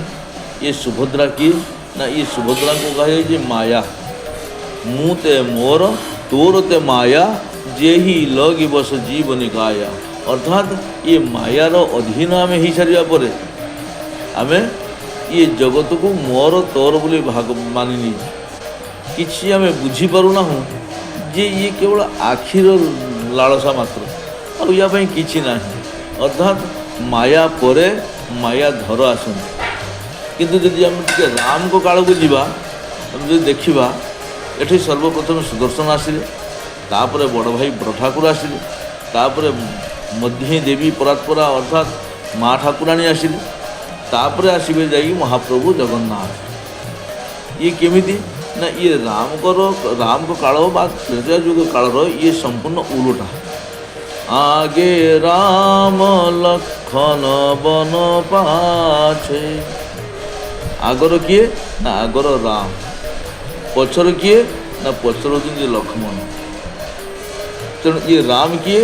ରାମ ହେଉଛନ୍ତି ପୂର୍ଣ୍ଣ ବ୍ରହ୍ମ, ପରମ ନିଷ୍କାମ, ଯୋଗୀନ୍ଦ୍ର ମୁନୀନ୍ଦ୍ର ସମସ୍ତଙ୍କର ଯିଏ ଆରାଧ୍ୟ, ସିଏ ହେଉଛନ୍ତି ରାମ। ରାମ ରମନ୍ତି ନନ୍ତେ ଯୋଗୀନ ମୁନିନଃ ଯଶ ରାମ। ରାମ କିଏ ନା ଯିଏ ସବୁ ଯୋଗୀ ମୁନିମାନଙ୍କ ସହିତ ରମଣ କରନ୍ତି। ତେଣୁ ରାମ ରମେୟୁ ଦେବନ୍ନ ସବ ଜାନା, ଅର୍ଥାତ୍ ରାମ ହିଁ କେବଳ ରମଣ କରନ୍ତି, ରାମ ହିଁ କେବଳ ରମେଇ ଦିଅନ୍ତି। ତେଣୁ ତାଙ୍କ ନାମ ରାମ। ଯଦି ପୂର୍ଣ୍ଣବ୍ରହ୍ମ ରାମ କ'ଣ କରୁଛନ୍ତି ନା ଆଗେ ରାମ, ପଛର କିଏ ନା ଲକ୍ଷ୍ମଣ ବନ ପାଛେ। କିନ୍ତୁ ଏଠି ଟିକେ କ୍ରମ ଉଲ୍ଟା ଦେଖନ୍ତୁ। ଆଗେ ଆସୁଛନ୍ତି, ଆଗେ ତ ଭକ୍ତଙ୍କୁ ଛାଡ଼ିଦେଲେ, ଭକ୍ତ ତ ଆଗେ ପଳେଇଗଲେ, ଅର୍ଥାତ୍ ସୁଦର୍ଶନ ଆଗେ ପଳେଇଗଲେ। ତାପରେ ଆସନ୍ତି କିଏ ନା ତାପରେ ଆସନ୍ତି ମହାପ୍ରଭୁ ବଡ଼ ଠାକୁର, ତାପରେ ଆସନ୍ତି ମା ସୁଭଦ୍ରା ଦେବୀ, ତାପରେ ଆସନ୍ତି ମାୟାଧର ବା ଯାହାକୁ କୁହାଯାଏ ମହାପ୍ରଭୁ ଜଗନ୍ନାଥ, ଆମ ଉତ୍କଳର ମୌଳମଣି, ଆମ ସବୁ ଭକ୍ତଙ୍କର ଭକ୍ତି, ସବୁ ଭକ୍ତଙ୍କର ଭାବ। ଇଏ ଆସନ୍ତି, ସିଏ ତାକୁ ଧରି ଧରି ଆସନ୍ତି କିଏ ନା ମହାପ୍ରଭୁ ଜଗନ୍ନାଥ। ଏବେ ଦେବୀ ମାତା ସୁଭଦ୍ରା ରଥାରୂଢ଼ ହେବେ, ରଥାରୂଢ଼ ପାଇଁ ବର୍ତ୍ତମାନ ରଥ ପରିକ୍ରମା କରିସାରିଲେଣି। ଏବେ ସମସ୍ତଙ୍କର ଆନନ୍ଦ ଉଲ୍ଲାସ, ମା ଦେବୀ ଯଥାଶୀଘ୍ର ରଥାରୂଢ଼ ହୋଇଯାଆନ୍ତି। ତେଣୁ ଆମେ ସେଇ ଯଦି ମାୟାର କଥାକୁ ବିଚାର କରିବା, ତେଣୁ ବ୍ରହ୍ମଙ୍କୁ ଦର୍ଶନ କରିବା ପୂର୍ବରୁ ବ୍ରହ୍ମା ଆଗେ କ'ଣ କରନ୍ତି ନା ମାୟା ଦର୍ଶନ କରନ୍ତି। ତେଣୁ ମୋ ଭକ୍ତ କେତେ ମାୟା କାଟିଛି, ମୋତେ ମାୟା ନ କାଟିଲେ ମୋତେ ଧରିବ କେମିତି? ଏବଂ ଯେଉଁ ସଂସାରର ଯେଉଁ ଅପରା ମାୟା ଅଛି, ସେ ଅପରା ମାୟାକୁ କାଟି ସାରିବା ପରେ ପରାମାୟା ଅର୍ଥାତ୍ ମୋତେ ପ୍ରାପ୍ତ କରିବା ପାଇଁ ତାର ଯୋଗ୍ୟ ବିବେଚିତ ହୋଇଯାଏ। ଯାହା ହଉ ଏଇମିତି ଭାବରେ କି ସୁନ୍ଦର ଭାବରେ ଚାଲିଛନ୍ତି, କି ସୁନ୍ଦର ଭାବରେ ଆନନ୍ଦ ଉଲ୍ଲାସ ଚାଲିଛନ୍ତି। ଭକ୍ତମାନଙ୍କର ମଧ୍ୟ ଆନନ୍ଦ କହିବାକୁ ନ ସରେ, କେତେ ସୁନ୍ଦର ଭାବରେ ସମସ୍ତେ ଦିବ୍ୟ ଦର୍ଶନ କରୁଛନ୍ତି। ଯାହା ହଉ ଆଖିଟି ପାପ ଆଖିଟି ପୁଣ୍ୟ, ଆଖି ଥିବା ବାଲା ଜୀବନ ଧନ୍ୟ। ଏହି ନ୍ୟାୟରେ ଯେଉଁ ସମସ୍ତଙ୍କର ଆଖି ଅଛି କେତେ ସୁନ୍ଦର ଭାବରେ ଦର୍ଶନ କରୁଛନ୍ତି। ଏ ଆଖିକି ଆଜି ସମ୍ପୂର୍ଣ୍ଣ ବିଶ୍ରାମ ମିଳୁଛି। ଯାହା ହଉ ଦୂରି ହିଁ ଦେ ଦେଖେ ଦଉ ଭ୍ରାତା, ନୟନ ଆନନ୍ଦ ଦାନ କେ ଦାତା। এই আখিকে তুমি ହିଁ ଦେଇଛ, ଆଉ ଏ ଆଖି ତୁମକୁ ହିଁ ଦର୍ଶନ କରୁ। ଏ ଆଖି ଆଉ କାହାରିକି ଦର୍ଶନ କରିବା ଦରକାର ନାହିଁ। କାହାରି ବର୍ଦ୍ଧିତ ସମ୍ପତ୍ତି ଉପରେ ଲୋଭ ନ କରିବା ଉଚିତ, କାହାରି ଦୋଷ ଦର୍ଶନ ନ କରିବା ଉଚିତ। କେବଳ ଆଖିଟି ମିଳିଛି ଭଗବାନଙ୍କୁ ଦର୍ଶନ କରିବା ପାଇଁ, ଆଖିଟି ମିଳିଛି ଭଗବାନଙ୍କ ପାଇଁ ଥିବା ଗ୍ରନ୍ଥକୁ ପାଠ କରିବା ପାଇଁ, ଆଖି ମିଳିଛି ଭକ୍ତମାନଙ୍କୁ ମାର୍ଗ ଦେବା ପାଇଁ। ତେଣୁ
ଆସିଗଲେ ମହାବାହୁ, ଆସିଗଲେ ମହାପ୍ରଭୁ।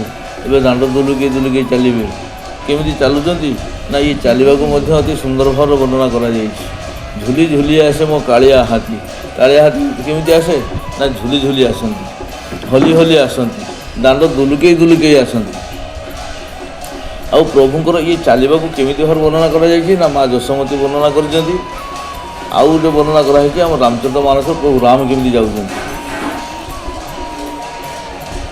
ଭୋଜନ କରେ ବୋଲେ ଯବ ରାଜା, ଅର୍ଥାତ୍ ଯେତେବେଳେ ଖାଇବା ସମୟରେ ପ୍ରଭୁ ରାମ ଦଶରଥଙ୍କ କୂଳରୁ ଉଠିକି ଦୌଡ଼ି ପଳେଇଲେ।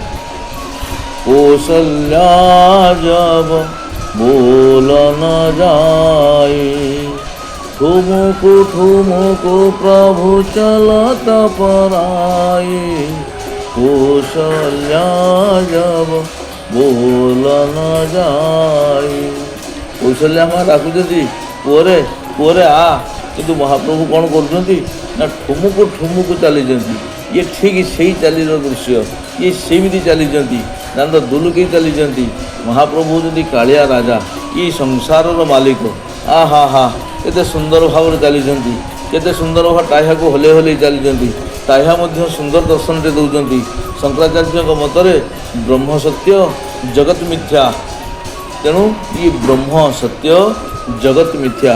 ଟାହ୍ୟା ହଲେଇ କହୁଥାଏ, ଆଗକୁ ଥରେ ଆସୁଥାଏ, ପଛକୁ ଥରେ ଯାଉଥାଏ। କହୁଛନ୍ତି କ'ଣ ନା ମୁଁ ହିଁ କେବଳ ସତ୍ୟ, ମୁଁ ହିଁ କେବଳ ଚିରନ୍ତନ, ମୁଁ ହିଁ କେବଳ ଏକ। ଆଉ ଇଏ ସବୁ କିଛି ଯାହା ଦେଖୁଛ ଇଏ ସବୁ ମିଥ୍ୟା ଅର୍ଥାତ୍ ଇଏ ସବୁ ମାୟା। ତେଣୁ ମୁଁ ସର୍ବପ୍ରଥମେ ମୋ ମାୟାକୁ ଦର୍ଶନ କରିଦେଇଛି। ଏ କଥା ମଧ୍ୟ କହୁଛନ୍ତି ମୋ ଜନ୍ମ ନେବା ପୂର୍ବରୁ ଆଗେ ମାୟା ଜନ୍ମ ନିଏ। ଏ ଦୃଷ୍ଟିରୁ ଆଗେ ମାୟା ବା ସୁଭଦ୍ରା ଦେବୀ ମାୟା ସ୍ୱରୂପରେ ସେ ରଥାରୂଢ଼ ହୋଇସାରିଛନ୍ତି। ଏବେ ମହାପ୍ରଭୁ ଜଗନ୍ନାଥ ଯାଉଛନ୍ତି, ଏତେ ସୁନ୍ଦର ଭାବରେ ଯାଉଛନ୍ତି। ସବୁ ଭକ୍ତମାନଙ୍କୁ ଦର୍ଶନ ଦେଉଛନ୍ତି, ଭକ୍ତମାନେ ମଧ୍ୟ ତାଙ୍କୁ ଦର୍ଶନ କରୁଛନ୍ତି। କିଏ କେତେ ପ୍ରକାର ଦର୍ଶନ କରୁଛନ୍ତି, କାହାକୁ ଦେଖାଯାଉନି ସେ କହୁଛୁ ଟିକେ ଆଡ଼େଇ ଯାରେ, ଟିକେ ଦେଖାଯାଉନି, ଟିକେ ମୋ କାଳିଆକୁ ଟିକେ ଦେଖିମି। କାଳିଆ କହୁଛୁ ହଁ ତୁ ଦେଖ ନ ଦେଖ, ମୁଁ ତତେ ଦେଖି ସାରିଲିଣି। ତୁ ମୋ ଦାଣ୍ଡରେ ଠିଆ ହେଇଛୁ ମାନେ ତୁ ମୋର, ଆଉ ମୁଁ ତୋର ହେଇସାରିଲିଣି। ଏହି ନ୍ୟାୟରେ ମହାପ୍ରଭୁ ଜଗନ୍ନାଥଙ୍କର ମଧ୍ୟ ସୁନ୍ଦର ଭାବରେ ରଥାରୂଢ଼ ହେବା ପାଇଁ ଯାଉଛନ୍ତି। ଏବେ ରଥ ପରିକ୍ରମା ପରେ ମହାପ୍ରଭୁ ଆଗକୁ ଯିବେ। ଆସନ୍ତାକାଲି ପ୍ରଥମ ଦିନ ରଥ ଟଣା ହେବ। ଇଏ ଆମର ତୃତୀୟ ଶ୍ରୀକ୍ଷେତ୍ର ନୀଳଗିରିର ପରମ୍ପରା ଅନୁଯାୟୀ ଆଜି ପହୁଣ୍ଡି ନୀତି ସରିବ। ପହୁଣ୍ଡ ନୀତି ସରିଗଲା ପରେ ମହାପ୍ରଭୁ ରଥରେ ଆଜି ରାତିରେ ରହିବେ।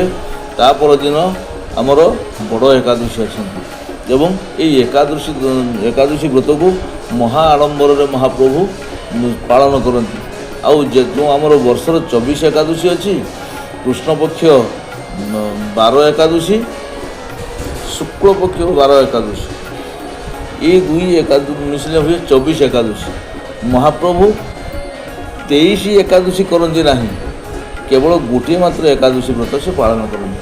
ତାହା ହୁଏ ବଡ଼ ଏକାଦଶୀ, ତାହା ରଥ ଉପରେ ମଧ୍ୟ ଏକାଦଶୀ ବ୍ରତ କରିଥାନ୍ତି। ତେଣୁ ଏହି ଏକାଦଶୀ ବହୁତ ବଡ଼ ପୁଣ୍ୟ ହୋଇଥାଏ। ଏହି ଏକାଦଶୀ ଦିନ ଯେଉଁମାନେ ମହାପ୍ରଭୁଙ୍କୁ ଦର୍ଶନ କରନ୍ତି, ଏହି ନୀତିକୁ ଯିଏ ଦର୍ଶନ କରନ୍ତି ସେମାନଙ୍କର ବହୁ ପୁଣ୍ୟର ଫଳ ମିଳିଥାଏ ଏବଂ ବୈକୁଣ୍ଠ ପ୍ରାପ୍ତିର ମଧ୍ୟ ଫଳ ମିଳିଥାଏ ବୋଲିକି ବର୍ଣ୍ଣନା ଅଛନ୍ତି। ଯାହା ହଉ ଏମିତି ଭାବରେ ଏହି ଏକାଦଶୀ ବ୍ରତକୁ ସେ ପାଳନ କରନ୍ତି। ତେଣୁ ଯଦି ଏକାଦଶୀର କଥା କହିବା, ଏକାଦଶୀ ଗୋଟେ କଥା ଆସନ୍ତି, ନରକାସୁରକୁ ବଦ୍ଧ କରିବା ପାଇଁ ନରନାରାୟଣ ରୂପରେ ଯାଇଥାନ୍ତି ମହାପ୍ରଭୁ। ସତ୍ୟଭାମା ଥାନ୍ତି ନର ରୂପରେ, ନାରାୟଣ ଥାନ୍ତି ଭଗବାନ ଶ୍ରୀକୃଷ୍ଣଙ୍କ ରୂପରେ। ବଦ୍ଧ କରିବେ କାହାକୁ ନା ନରକାସୁରକୁ ବଦ୍ଧ କରିବେ। ନରକାସୁରଙ୍କର ସେନାପତି ଅଛନ୍ତି ମୂର।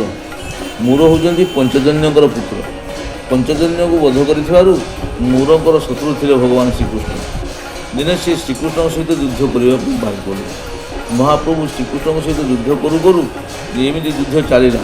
ଚାଲୁ ଚାଲୁ ପ୍ରଭୁଙ୍କର ଯାହା ଇଚ୍ଛା, ପ୍ରଭୁ କ'ଣ କଲେ ନା ହଠାତ୍ ଦୌଡ଼ିକି ପଳେଇଗଲେ, ଯୁଦ୍ଧ ଆଉ କଲେ ନାହିଁ। ତାଙ୍କ ପଛେ ପଛେ ଗୁଡ଼େଇଲେ। କିଏ ନା ମୂର ରାକ୍ଷସ, ମୂରାସୁର ଯାହାକୁ କୁହାଯାଏ। ସେଠୁ ମୂର ତାଙ୍କ ପଛ କରିବା ଆରମ୍ଭ କରିଦେଲା। ପଛେ ଲାଗିବା ପରେ ମହାପ୍ରଭୁ ଗୋଟେ ପର୍ବତ କନ୍ଦରର ସୁନ୍ଦର ଭାବରେ ଶଯ୍ୟାଟେ ବିଛେଇ ତାଙ୍କର ପିତାମ୍ବରୀକୁ ଘୋଡ଼େଇ ହେଇକି ଶୋଇପଡ଼ିଲେ। ଏହି ସମୟରେ ମୂର ରାକ୍ଷସ ବିଚାର କଲା ଏହି ସମୟରେ ବଦ୍ଧ କରିଦେବାଟା ଉଚିତ, ଆଉ ଡେରି କରିବିନି କହି ସେ ଖଣ୍ଡା ଖୋଳୁଥାଏ ଭଗବାନଙ୍କୁ ହାଣିବା ପାଇଁ। ଏତିକି ସମୟ ଭିତରେ ତାଙ୍କର ସେଇ ଘୋଡ଼େଇ ହୋଇଥିବା ପୀତାମ୍ବରୀ ପାଟ ପୀତାମ୍ବରୀ ଭିତରୁ ଜଣେ ଦେବୀ ଜନ୍ମ ନେଇଗଲେ ଏବଂ ସେ ଦେବୀ ଜଣକ ଘମାଘୋଟ ଯୁଦ୍ଧ କଲେ ମୂର ସହିତ ଏବଂ ମୂରକୁ ପରାସ୍ତ କରିଦେଲେ। ମୂରକୁ ପରାସ୍ତ କରିଦେଇ ସାରିବା ପରେ ଏବେ ସେ ମୂରକୁ ବଦ୍ଧ କରିବା ପାଇଁ ବାହାରୁଥାନ୍ତି ତ ଭଗବାନ ଉଠି ପଡ଼ିଲେ। ଉଠି ପଡ଼ିକି ଦେଖିଲେ ଆରେ କି ବିଚିତ୍ର ପ୍ରକାର କଥା, ଏତେ ବଡ଼ ରାକ୍ଷସ, ଏଇ ଯେଉଁ ରାକ୍ଷସ ଅସୁର, এই আসুরী শক্তিকে যে বা কিଏ ପରାସ୍ତ କରିପାରିବ? আসুরী ଶକ୍ତିକୁ କେବଳ ଦୈବୀ ଶକ୍ତି ହିଁ ପରାସ୍ତ କରିପାରେ।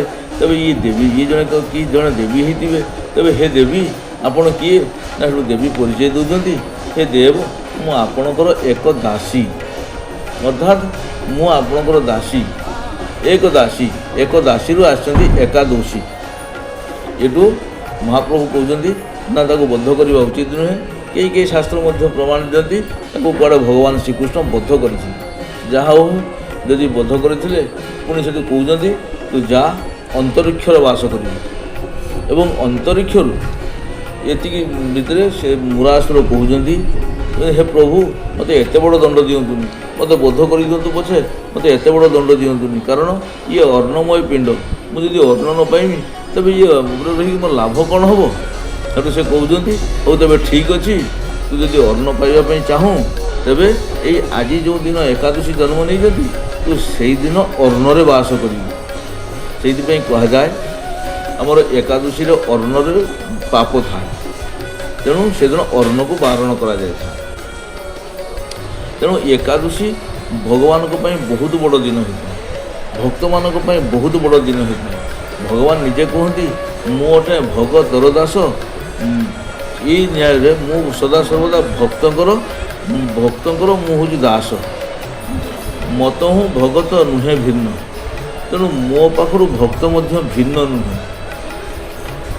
ଏ ଦୃଷ୍ଟିରୁ ସମସ୍ତେ ଯଦି ବିଚାରକୁ ନିଆଯାଏ ଭଗବାନଙ୍କୁ ଜନ୍ମ ଦେବା ବାଲା ଜ୍ଞାନ ନୁହେଁ, ବୈରାଗ୍ୟ ନୁହେଁ, କେବଳ ଭକ୍ତି ହିଁ ଭଗବାନଙ୍କୁ ଜନ୍ମ ଦେଇପାରେ ବୋଲି ଭଗବାନ ନିଜେ କହୁଛନ୍ତି। ଥରେ ଜ୍ଞାନ ଏବଂ ବୈରାଗ୍ୟଙ୍କ ସହିତ ଭକ୍ତି ଦେବୀ ଯାଇଥାନ୍ତି ଏବଂ ଜ୍ଞାନ ପହଞ୍ଚୁ ପହଞ୍ଚୁ ଭଗବାନ ହସିଦେଲେ, ପୁର ବୈକୁଣ୍ଠରେ ନିବାସ କରୁଥାନ୍ତି, ହସି ଦେଇକି କହିଲେ ହେ ମୋର ଆତ୍ମା ଆସିଗଲା, ଅର୍ଥାତ୍ ଜ୍ଞାନ ହେଉଛନ୍ତି ମୋର ଆତ୍ମା। ଏତିକି ଭିତରେ ଭକ୍ତି ଦେବୀ କାନ୍ଦିବାର ଲାଗିଲେ। ଭକ୍ତି ଦେବୀ କହୁଛନ୍ତି ହେ ଦେବ ତେବେ କ'ଣ ମୋର କୌଣସି ସ୍ଥାନ ନାହିଁ ଆପଣଙ୍କ ନିକଟରେ? ଆରେ ଆପଣ ତ କହିଲେଣି ଭକ୍ତ ହେଉଛନ୍ତି ଆତ୍ମା, ଆତ୍ମା ତ ଏକ, ଆତ୍ମା ତ ଅଜର, ଆତ୍ମା ତ ଅମର। ଏ ଦୃଷ୍ଟିରୁ ଆପଣ ଆତ୍ମାକୁ ସର୍ବସ୍ୱ ମାନି ନେଇଛନ୍ତି, ମାନେ ମୋର ବି ସ୍ଥାନ ନାହିଁ। କହିଲେ ହେ ଦେବୀ ସେ ମନ ଦୁଃଖ କରୁଛ କାହିଁକି? ଆରେ ଜ୍ଞାନ ମୋର ଆତ୍ମା କିନ୍ତୁ ଭକ୍ତି ହେଉଛନ୍ତି ମୋର ପରମାତ୍ମା, ତେଣୁ ଭକ୍ତି ହିଁ ମୋତେ ଜନ୍ମ ଦେଇପାରେ। ଏ ସଂସାରର କୌଣସି ବ୍ୟକ୍ତି ମୋତେ ଜନ୍ମ ଦେଇପାରନ୍ତି ନାହିଁ। ଆଉ ଦେଖନ୍ତୁ ଭଗବାନ ଯାହା ପାଖରେ ହିଁ ଜନ୍ମ ନେଇଛନ୍ତି କେବଳ ଭକ୍ତଙ୍କ ପାଖରେ ହିଁ ଜନ୍ମ ନେଇଛନ୍ତି। ଭଗବାନଙ୍କୁ ଦେଖନ୍ତୁ ଯାହା ଲୀଳାଖେଳା କରିଛନ୍ତି ସବୁ ଭକ୍ତ ପାଇଁ ହିଁ କରିଛନ୍ତି। ସେଇଥିପାଇଁ ତ କୁହାଯାଏ ଭଗତି ଭୂମି ଭୂ ସୁର ସୁରଭି, ଭଗତି ଭୂମି ସର୍ବପ୍ରଥମେ ହେଉଛନ୍ତି ମୋର ଭକ୍ତ, ତେଣୁ ଭକ୍ତଙ୍କ ପାଇଁ ହିଁ ମୁଁ ଜନ୍ମ ନିଏ, କାରଣ ମୋତେ ଜନ୍ମ ଦେଲା ବାଲା ହେଉଛନ୍ତି ଭକ୍ତି। ତେବେ ଗୋଟେ ପ୍ରଶ୍ନ ଆସେ ଯଦି ଭକ୍ତି ଭଗବାନଙ୍କୁ ଜନ୍ମ ଦିଏ ତେବେ ଭକ୍ତିକୁ କିଏ ଜନ୍ମ ଦିଏ? ଯଦି ଏ କଥାକୁ ବିଚାରକୁ ନେବା ତେବେ ଭକ୍ତିକୁ ଏକାଦଶୀ ହିଁ ଜନ୍ମ ଦିଏ। ତେଣୁ ପ୍ରତ୍ୟେକ ଭକ୍ତମାନଙ୍କ ଭିତରେ ଏ ଗୋଟେ ବାଞ୍ଛା ରହିବା ଦରକାର, ମୁଁ ଏକାଦଶୀ ବ୍ରତଟିଏ କରିବି। ଯଦି 24 ଏକାଦଶୀ କରିପାରୁନାହିଁ ତେବେ ଏ ଗୋଟେ ବଡ଼ ଏକାଦଶୀ ହିଁ କରନ୍ତୁ। ଆମର 4ଟି ବଡ଼ ଏକାଦଶୀ ଅଛନ୍ତି, ଏ 4 ବଡ଼ ଏକାଦଶୀରେ ବହୁତ ବଡ଼ ପୁଣ୍ୟ ଥାଏ। ତେଣୁ ଏବେ ମହାପ୍ରଭୁ ଜଗନ୍ନାଥ ରଥାରୂଢ଼ ହେଉଛନ୍ତି, ଚାରମାଳ ରୁନ୍ଧା ହୋଇଛନ୍ତି, ଚାରମାଳ ଭିତରେ ସୁନ୍ଦର ଭାବରେ ପହୁଣ୍ଡ କରି କରି ଆସୁଛନ୍ତି। ଆଜି ସେ ଚାରମାଳ ନିଜକୁ ଧନ୍ୟ ମନେ କରୁଛି। ଏବଂ ଇଏ ଚାରମାଳ କିଏ? ନା ଇଏ ଚାରମାଳ ହେଉଛନ୍ତି ସମ୍ପୂର୍ଣ୍ଣ ତାଳ ଗଛ ଦ୍ୱାରା ନିର୍ମିତ, ଇଏ ତାଳ କାଠର ନିର୍ମିତ ଇଏ ଚାରମାଳ। ଇଏ ତାଳ କାଠ କାହିଁକି ହେଲା? ଆଉ କ'ଣ ମୂଲ୍ୟବାନ କାଠ ନାହିଁ? ନା ଆଠୁ ଆଉ ଗମ୍ଭୀରା ବୃକ୍ଷ ନାହିଁ? ହଁ ଅଛି, କିନ୍ତୁ ଇଏ ତାଳ କାଠର ବିଶେଷ ମହତ୍ତ୍ୱ, ଇଏ ତ୍ରେତୟା ଯୁଗରୁ ଆସନ୍ତି, କିଷ୍କିନ୍ଧା ନଗରରୁ ଆସନ୍ତି। ବାଳି ସୁଗ୍ରୀବ 2 ଭାଇ ଥିଲେ। ଇଏ 2 ଭାଇଙ୍କ ଭିତରେ ବହୁତ ମିତ୍ରତା ଥିଲା, କିନ୍ତୁ ଦୁନ୍ଦୁଭି ନାମକ ରାକ୍ଷସ ଏବଂ ମାୟାବୀ ନାମକ ରାକ୍ଷସ ଇଏ 2 ଭାଇ ଥିଲେ। ଇଏ ମୟଦାନବର ପୁତ୍ର ଥିଲେ। ତେଣୁ ଇଏ ଦୁନ୍ଦୁଭି ନାମକ ରାକ୍ଷସ ସେ ସଦାସର୍ବଦା ବାଳିକୁ କହେ ଯୁଦ୍ଧ କରିବା ପାଇଁ। ବାଳି ଦିନେ ଯୁଦ୍ଧ କରିବା ପାଇଁ ବାହାରି ଆସିଲେ। ଋଷ୍ୟମୁଖ ପର୍ବତ ପାଦଦେଶରେ ଘମାଘଟ ଯୁଦ୍ଧ ଚାଲିବ। ଯୁଦ୍ଧ ଚାଲୁଥିବା ସମୟର ବାଳିଙ୍କର ନିଧନ ହୋଇଗଲା। ବାଳିଙ୍କର ନିଧନ ହୋଇଯିବା ପରେ ବାଳି ତାକୁ ସେ କହିଥିଲେ ଇ ବାଳିକି କିଏ ବଦ୍ଧ କରିବ, ବାଳିକି କିଏ ବଦ୍ଧ କରିବ, ଏ କଥା ସୁଗ୍ରୀବ କହୁଛନ୍ତି। ହେ ପ୍ରଭୁ, ଆପଣ ସିନା ବାଳିକି ବଦ୍ଧ କରିଦେଲେ, କିନ୍ତୁ ତା ପୂର୍ବରୁ ମୋର ମନରେ ଗୋଟେ ଶଙ୍କା ଥିଲା। କ'ଣ ଶଙ୍କା ଥିଲା ନା ଇଏ ତ ବିନା ବ୍ରହ୍ମଙ୍କ ଦ୍ୱାରା ସେ ବଦ୍ଧ ହୋଇପାରିବ ନାହିଁ। ତେଣୁ ଯେହେତୁ ଆପଣ ପରମ ବ୍ରହ୍ମ ବୋଲିକି ମୋତେ ଟିକେ ପ୍ରମାଣ ଦିଅନ୍ତୁ। ତେଣୁ ମହାପ୍ରଭୁ ପ୍ରମାଣ ଦେବା ପାଇଁ କହିଲେ ଯେ ତେବେ କ'ଣ ଚାହୁଁଛ ନା ଏଇଠି ଗୋଟେ ଦୁନ୍ଦୁଭି ନାମକ ରାକ୍ଷସ ତାର ଅସ୍ଥି ଶଯ୍ୟା ସବୁ ପଡ଼ିଛି। ତେଣୁ ସେ ଅସ୍ଥିକୁ ଯିଏ ଉଠାଇ ଦେଇପାରିବ ସିଏ ହେଉଛନ୍ତି ପୂର୍ଣ୍ଣ ବ୍ରହ୍ମ, ପରମ ନିଷ୍କାମ, ଯୋଗୀନ୍ଦ୍ର ମୁନୀନ୍ଦ୍ରଙ୍କ ଦ୍ୱାରା ଯିଏ ଆରାଧ୍ୟ ଦେବତା ହେଇଥିବ। ତେଣୁ ବିନୁ ପ୍ରୟାସ ରଘୁନାଥ ଡହାଉ, ଅର୍ଥାତ୍ ସେ ଅସ୍ଥିକୁ ବିନା ପ୍ରୟାସର ଭଗବାନ ଉଠାଇ ଦେଲେ। ଏଠୁ ସୁଗ୍ରୀବର ଇଚ୍ଛା ହେଲା, ଇଏ ତ ଗୋଟେ ପରୀକ୍ଷା ଗଲା, ନା ଆଉ ଗୋଟେ ପରୀକ୍ଷା କ'ଣ ନା ଆଉ ଗୋଟେ ପରୀକ୍ଷା ଏଠି ଗୋଟେ ଅଘାସୁର ଅର୍ଥାତ୍ ଗୋଟେ ଅଜଗର ସାପଟେ ଥିଲା। ସିଏ ନଗରବାସୀମାନଙ୍କୁ ସମସ୍ତଙ୍କୁ ସେ ଗିଳି ପକାଏ। ଏ ଦୃଷ୍ଟିରୁ ଦିନେ ରାଜା ବିଚାର କଲେ, କହିଲେ ଇଏ ତ ମୋ ପ୍ରଜାମାନଙ୍କୁ ସବୁ ଏମିତି ନଷ୍ଟଭ୍ରଷ୍ଟ କରିଦେବ, ମୋ ପ୍ରଜାମାନେ ତ ଦୁଃଖୀ ହେଇଯିବେ। ତେବେ ରାଜା ଅଛନ୍ତି କ'ଣ ପାଇଁ ନା ଜିହ୍ନକେ ରାଜ ସୁଖ ପ୍ରଜା ଦୁଃଖାରୀ ତେହି ରୂପ ନରକ ଅଧିକାରୀ। ଏଇ ନ୍ୟାୟର ଯିଏ ରାଜ୍ୟକୁ ସୁଖ ବୋଲି ଭାବିନିଏ, ତା ସିଂହାସନକୁ ସୁଖ ବୋଲି ଭାବିନିଏ, ପ୍ରଜାଙ୍କ କଥା ପ୍ରଜାଙ୍କର ଦୁଃଖକୁ ଯିଏ ବୁଝେ ନାହିଁ, ସେ ରାଜାମାନେ ନରକଗାମୀ ହେଇଥାନ୍ତି। ତେଣୁ ମୁଁ ତ ଜଣେ ସୁନ୍ଦର ରାଜା, ତେଣୁ ମୋର ପ୍ରଜାମାନେ ଯଦି ଦୁଃଖ ପାଇବେ ତେବେ କ'ଣ କରିବି ନା ତେବେ ସେ ଅଘାସୁରକୁ ମୋତେ ବଦ୍ଧ କରିବାକୁ ପଡ଼ିବ। ଏ କଥା କହି ବାଳି ନିଜେ ସେ ଅଜଗର ସାପକୁ ବଦ୍ଧ କଲେ। ବଦ୍ଧ କରିବା ପରେ ସେ ସର୍ପ ଯେମିତି ବାଙ୍କିକି ପଡ଼ିଥାନ୍ତି, ମରିବା ସମୟର ସେ କହିଲେ ଏଠି ମୁଁ ତାଳ ଗଛ ରୂପରେ ଠିଆ ହେଲି ପ୍ରଭୁ। ଆଉ ଏଇ ତାଳ ଗଛକୁ ଯିଏ ଅଭିଶାପ ଦେଲେ ବାଳିକି, ଏଇଠି ମୁଁ ତାଳ ଗଛ ରୂପରେ ଠିଆ ହେଲି ଏବଂ ଏମିତି ବାଙ୍କିକି ରହିଲି। ଏବଂ ଇଏ 7ଟି ତାଳ ଗଛ ରୂପ ନେଇଗଲେ। 7ଟି ତାଳ ଗଛ ରୂପ ନେଇଗଲା ପରେ ମହାପ୍ରଭୁଙ୍କୁ ବାଳିକି କହୁଛନ୍ତି ଏଇ 7 ତାଳକୁ ଯିଏ ଗୋଟେ ତୀରର ବଦ୍ଧ କରିବ, ଯିଏ ଗୋଟେ ତୀରର ଭେଦ କରିବ, ତୁ ତାହାରି ହାତରୁ ହିଁ ମରିବୁ। ତେଣୁ ସୁଗ୍ରୀବ କହୁଛନ୍ତି ହେ ପ୍ରଭୁ ଏଇ 7 ତାଳ ଅର୍ଥାତ୍ କୁହାଯାଏ କ'ଣ ନା ଦୁନ୍ଦୁଭି ଅସ୍ଥି ଅରୁ 7 ତାଳ ଦେଖାବେ ବିନୁ ପ୍ରୟାସ ରଘୁନାଥ ଡହାବେ। କହିବାର କଥା ନା ଇଏ 7ଟା ତାଳ ଗଛ ତ ବଙ୍କା ହେଇକି ଅଛନ୍ତି, ତୀର ତ କେବେ ବଙ୍କା ଯିବନି, ତୀର ତ ସିଧା ଯିବ।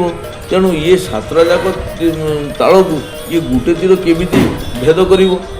ଏ କଥା କହିଲା ବେଳକୁ ଲକ୍ଷ୍ମଣ ଲାଲ ବା ଯିଏ ବଡ଼ ଠାକୁର ଆଜି ବଳଭଦ୍ରଙ୍କ ରୂପରେ ଅଛନ୍ତି, ସିଏ ହେଉଛନ୍ତି ଶେଷନାଗ, ସିଏ ହେଉଛନ୍ତି ଅନନ୍ତ। ତେଣୁ ସେ କହୁଛନ୍ତି ଆରେ ତୁମେ ତ ସାପର ଲାଙ୍ଗୁଡ଼କୁ ମାଡ଼ିଦେଲେ ସାପ ସିଧା ହେଇଯାଏ। ତେଣୁ ତା'ର ଲାଙ୍ଗୁଡ଼ଟା କେଉଁ ଜାଗାଟା ଅଛି ତୁମେ ଟିକେ ମାଡ଼ିଦିଅ। ଅର୍ଥାତ୍ ଲକ୍ଷ୍ମଣ ସେ ଲାଙ୍ଗୁଡ଼ ଗଛକୁ ମାଡ଼ିଦେଲେ। ମାଡ଼ିଦେଲା ପରେ 7ଟା ଯାକ ତାଳ ଗଛ ସିଧା ହେଇଗଲା। ଯେମିତିକି ସିଧା ହେଇଗଲା, ପ୍ରଭୁ ରାମ କ'ଣ କଲେ ନା ଗୋଟେ ସ୍ୱରର 7ଟା ତାଳକୁ ଛେଦନ କରିଦେଲେ। ଇଏ ଛେଦନ କରିଦେଇ ସାରିବା ପରେ ତାଳ ଆଜି କହୁଥାଏ ହେ ପ୍ରଭୁ ମୋ ପାଇଁ ତ ଆପଣଙ୍କର ସୁଗ୍ରୀବଙ୍କର ମାର୍ଗ ଖୋଲିଗଲା, ସୁଗ୍ରୀବ ତ ପରବର୍ତ୍ତୀ ରାଜା ହେବେ, ତେବେ ମୋର ଗତି କ'ଣ ହେବ ନା ତୋର ବି ମଧ୍ୟ ଗୋଟେ ମାର୍ଗ ଅଛି। ଏବେ ନୁହେଁ ଆଗକୁ ଗୋଟେ ଜନ୍ମ ନେବି, ବାଳିକି ବଦ୍ଧ କରିସାରିବା ପରେ ବାଳି ଅଭିଶାପ ଦେବ ସେ ଲିମ୍ବ ବୃକ୍ଷକୁ ଏବଂ ସେ ଲିମ୍ବ ବୃକ୍ଷ ହେବ ଦାରୁ, ତା ଭିତରେ ମୁଁ ନିବାସ କରିବି, ମୁଁ ହେବି ବ୍ରହ୍ମ। ଏବଂ ଯେତେବେଳେ ଦାରୁ ବ୍ରହ୍ମ ରୂପ ନେଇ ମୁଁ ଆସିବି ସେତେବେଳେ ତୁ ହେବୁ ମୋର ମାର୍ଗଦର୍ଶକ। ଅର୍ଥାତ୍ ତାର ନାମ ହେଉଛନ୍ତି ଚାରମାଳ। ଅର୍ଥାତ୍ ସେଇ ତାଳ ଗଛରୁ ଆଜି ଚାରମାଳ ବନ୍ଧାଯାଏ। ଗୋଟେ ଗୋଟେ ପଟାକୁ ଗୁନ୍ଥି ମାଳ କରାଯାଏ, ତାର ନାମ ହୁଏ ଚାରମାଳ। ଅସ୍ତୁ ଏମିତି ଭାବରେ ଇଏ ହେଉଛନ୍ତି ଚାରମାଳର ଦୃଶ୍ୟ। ଏବେ ମହାପ୍ରଭୁ ଚତୁର୍ଦ୍ଧା ମୂର୍ତ୍ତି ରଥାରୂଢ଼ ହୋଇସାରିଲେଣି।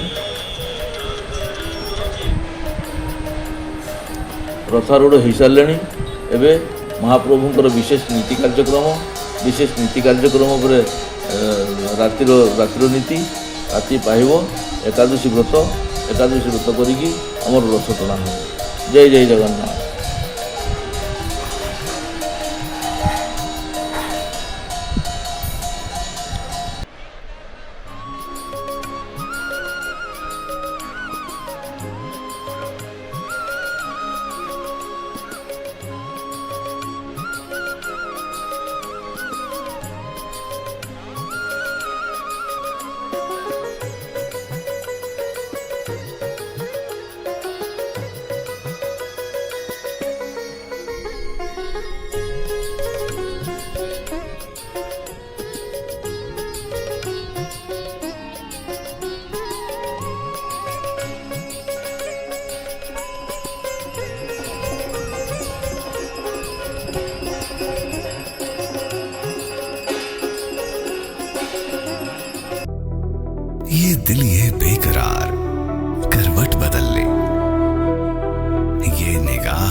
खूबसूरती बेवजह तो नहीं, जानता हूं मैं तुम्हें सब पता है, यूं ही नहीं कहते बेटियों को पापा की परी।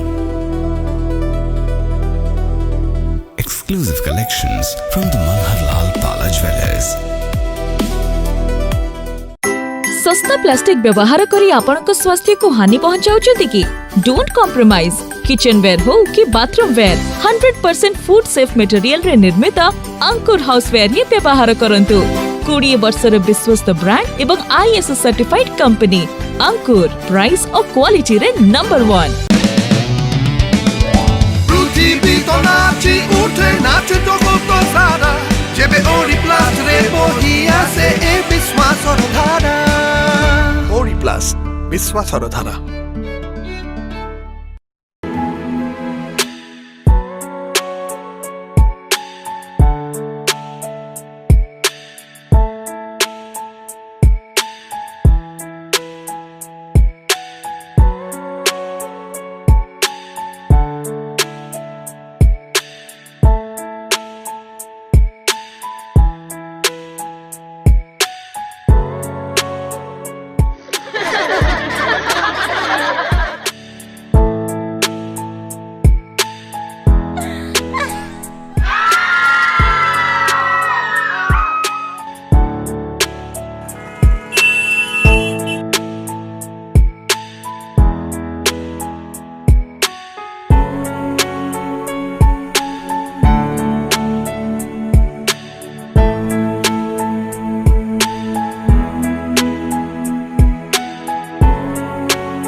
Parkland solar private limited. Parkland solar private limited. Parkland solar private limited.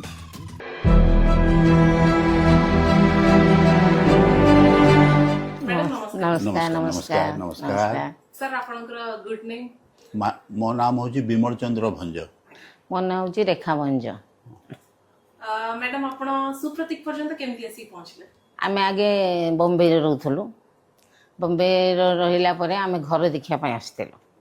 माने आमे बोलु जे बालेश्वर सेटल होवा पय चाहू। आमे ओडिशा लोक बालेश्वर सेटल होवा पय से पय आमे आस्तेलु माने बालेश्वर घर देखिया पय। बहुत घर देखिलु। तापरे जने लोक हमको कहले जे आपन को सुप्रतीक जाऊ भलो मेंटेनेंस भलो घर भी से पय आमे आस्तेलु सुप्रतीक देखिया पय। कि सुप्रतीक देखला परे तांको स्टाफ व्यवहार भलो। तापरे से घर भी देखले हमको भलो। हमको घर बहुत पसंद आसिला। स्पेसियस घर घर बहुत पसंद आसिला। से पय आमे माने ये 3-4 दिन भीतर आमे पेमेंट कर दी। हाँ 3-4 दिन भीतर आमे पेमेंट कर दे। हमको भल लागेला एक्सरसाइज टा केवल आमको नुहे ये अपार्टमेंट फोटो दुबई भी जाइए बॉम्बे भी जाइए सेमने भी लाइक करजंती जे एटा होजी भल आपन को हाँ बाबा मम्मी एठी सेटल लेवा पई राजी हों अच्छा तू एठी घर परिवेश तापर घर गुड़ाक स्ट्रक्चर गुड़ाक हमको भल लागला एठी कंस्ट्रक्शन प्लस एनवायरनमेंट हमको सबटु भल लागला हां हां तापर खुला जाएगा हां हां मंदिर एक थर जाइथिलो डिजाइन टा को हमको पसंद बहुत पसंद है जो आम फ्रेंड मैंने आसचंती जे जो पर्सनल घर बनै जंती से माने किस कहले जे अपार्टमेंट आ पर्सनल घर भीतर बहुत डिफरेंट ता माने इट इज बेटर आपन फीडबैक कहबे इट इज बेटर सब सोसाइटी टू भलो definitely if anybody approach will appreciate this society ठीक है sir thank you so much thank you so much thank you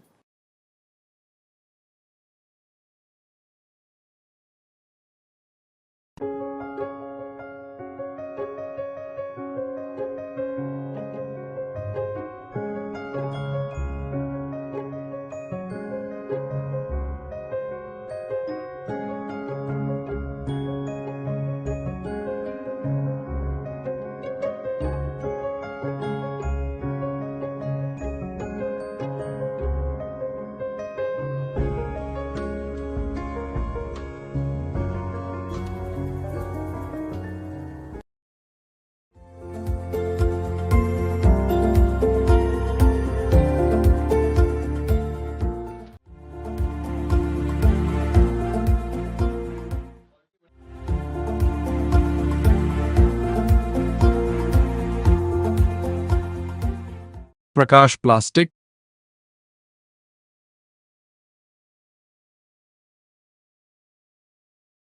Small Industries Development Bank of India. Pradyumna Kumar Chaudhary DGM SIDBI देखो सिडबी है small industries development bank of India short form में सिडबी को भारतीय लघु उद्योग विकास bank ये गोटे भारत सरकार ऑर्गेनाइजेशन जोटा कि एमएसएमई सेक्टर रे काम करछि आ MSME means micro small medium entrepreneurs enterprises जो इंडस्ट्री भाई मैंने अच्छा से आम कम कर भारत सरकार ऑर्गेनाइजेशन यार उद्देश्य हूँ बालेश्वर जिते इंडस्ट्रीज अच्छा इंडस्ट्री एमएसएमई क्लस्टर रे प्लास्टिक इंडस्ट्री हो मैरिन इंडस्ट्री हो से अलग जो इंडस्ट्री अच्छे से भाव में गवर्नमेंट विभिन्न प्रकार सब्सिडी प्रोग्राम रही गवर्नमेंट विभिन्न प्रकार जो स्कीम्स रही भारत सरकार सेटा कि भाव में लोक आम इंडस्ट्रीज भाई मान मिलू तार सुविधा से कि नहीं पारतु से उद्देश्य नहीं कि आम आज एठारे आम बालेश्वर ब्रांच सिडबीर आज ओपनिंग कलु 2047 विकसित भारत से उद्देश्य नहीं कि विकसित एमएसएमई कि भाव में ओडिशा हो से उद्देश्य नहीं कि आम बालेश्वर डिस्ट्रिक्ट आज ब्रांच टी ओपनिंग कर थैंक यू सर भाई आउ इयाडे सियाडे कहीं बुलवा एठी जो पिला माने जो कथा कहले ये सब सत कथा तेणु ये जो यूरेका स्टडी सेंटर तेणु मो झील को एठी ही एडमिशन करे देई भाबी मु भी कहीं बाकी रहिबी मो पुटा को भी एठी एडमिशन कर देबी हां आज्ञा छात्र छात्री मानकर उज्जवल भविष्य गठन पई मनोपसंद शिक्षा अनुष्ठान eureka study centre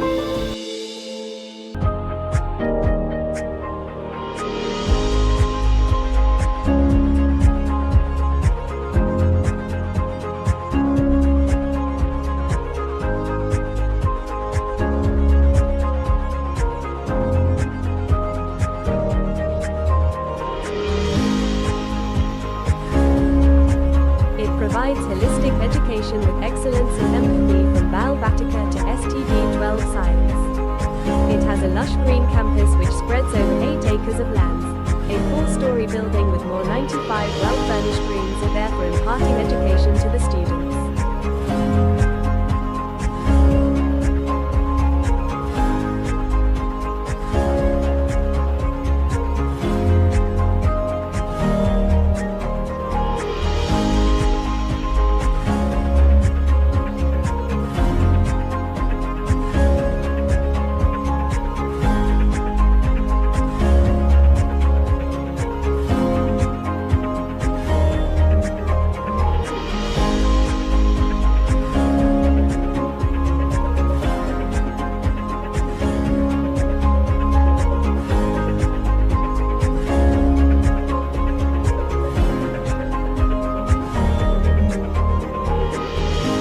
Separate well-equipped labs are there for the scientific development and to meet the needs of 21st century skills.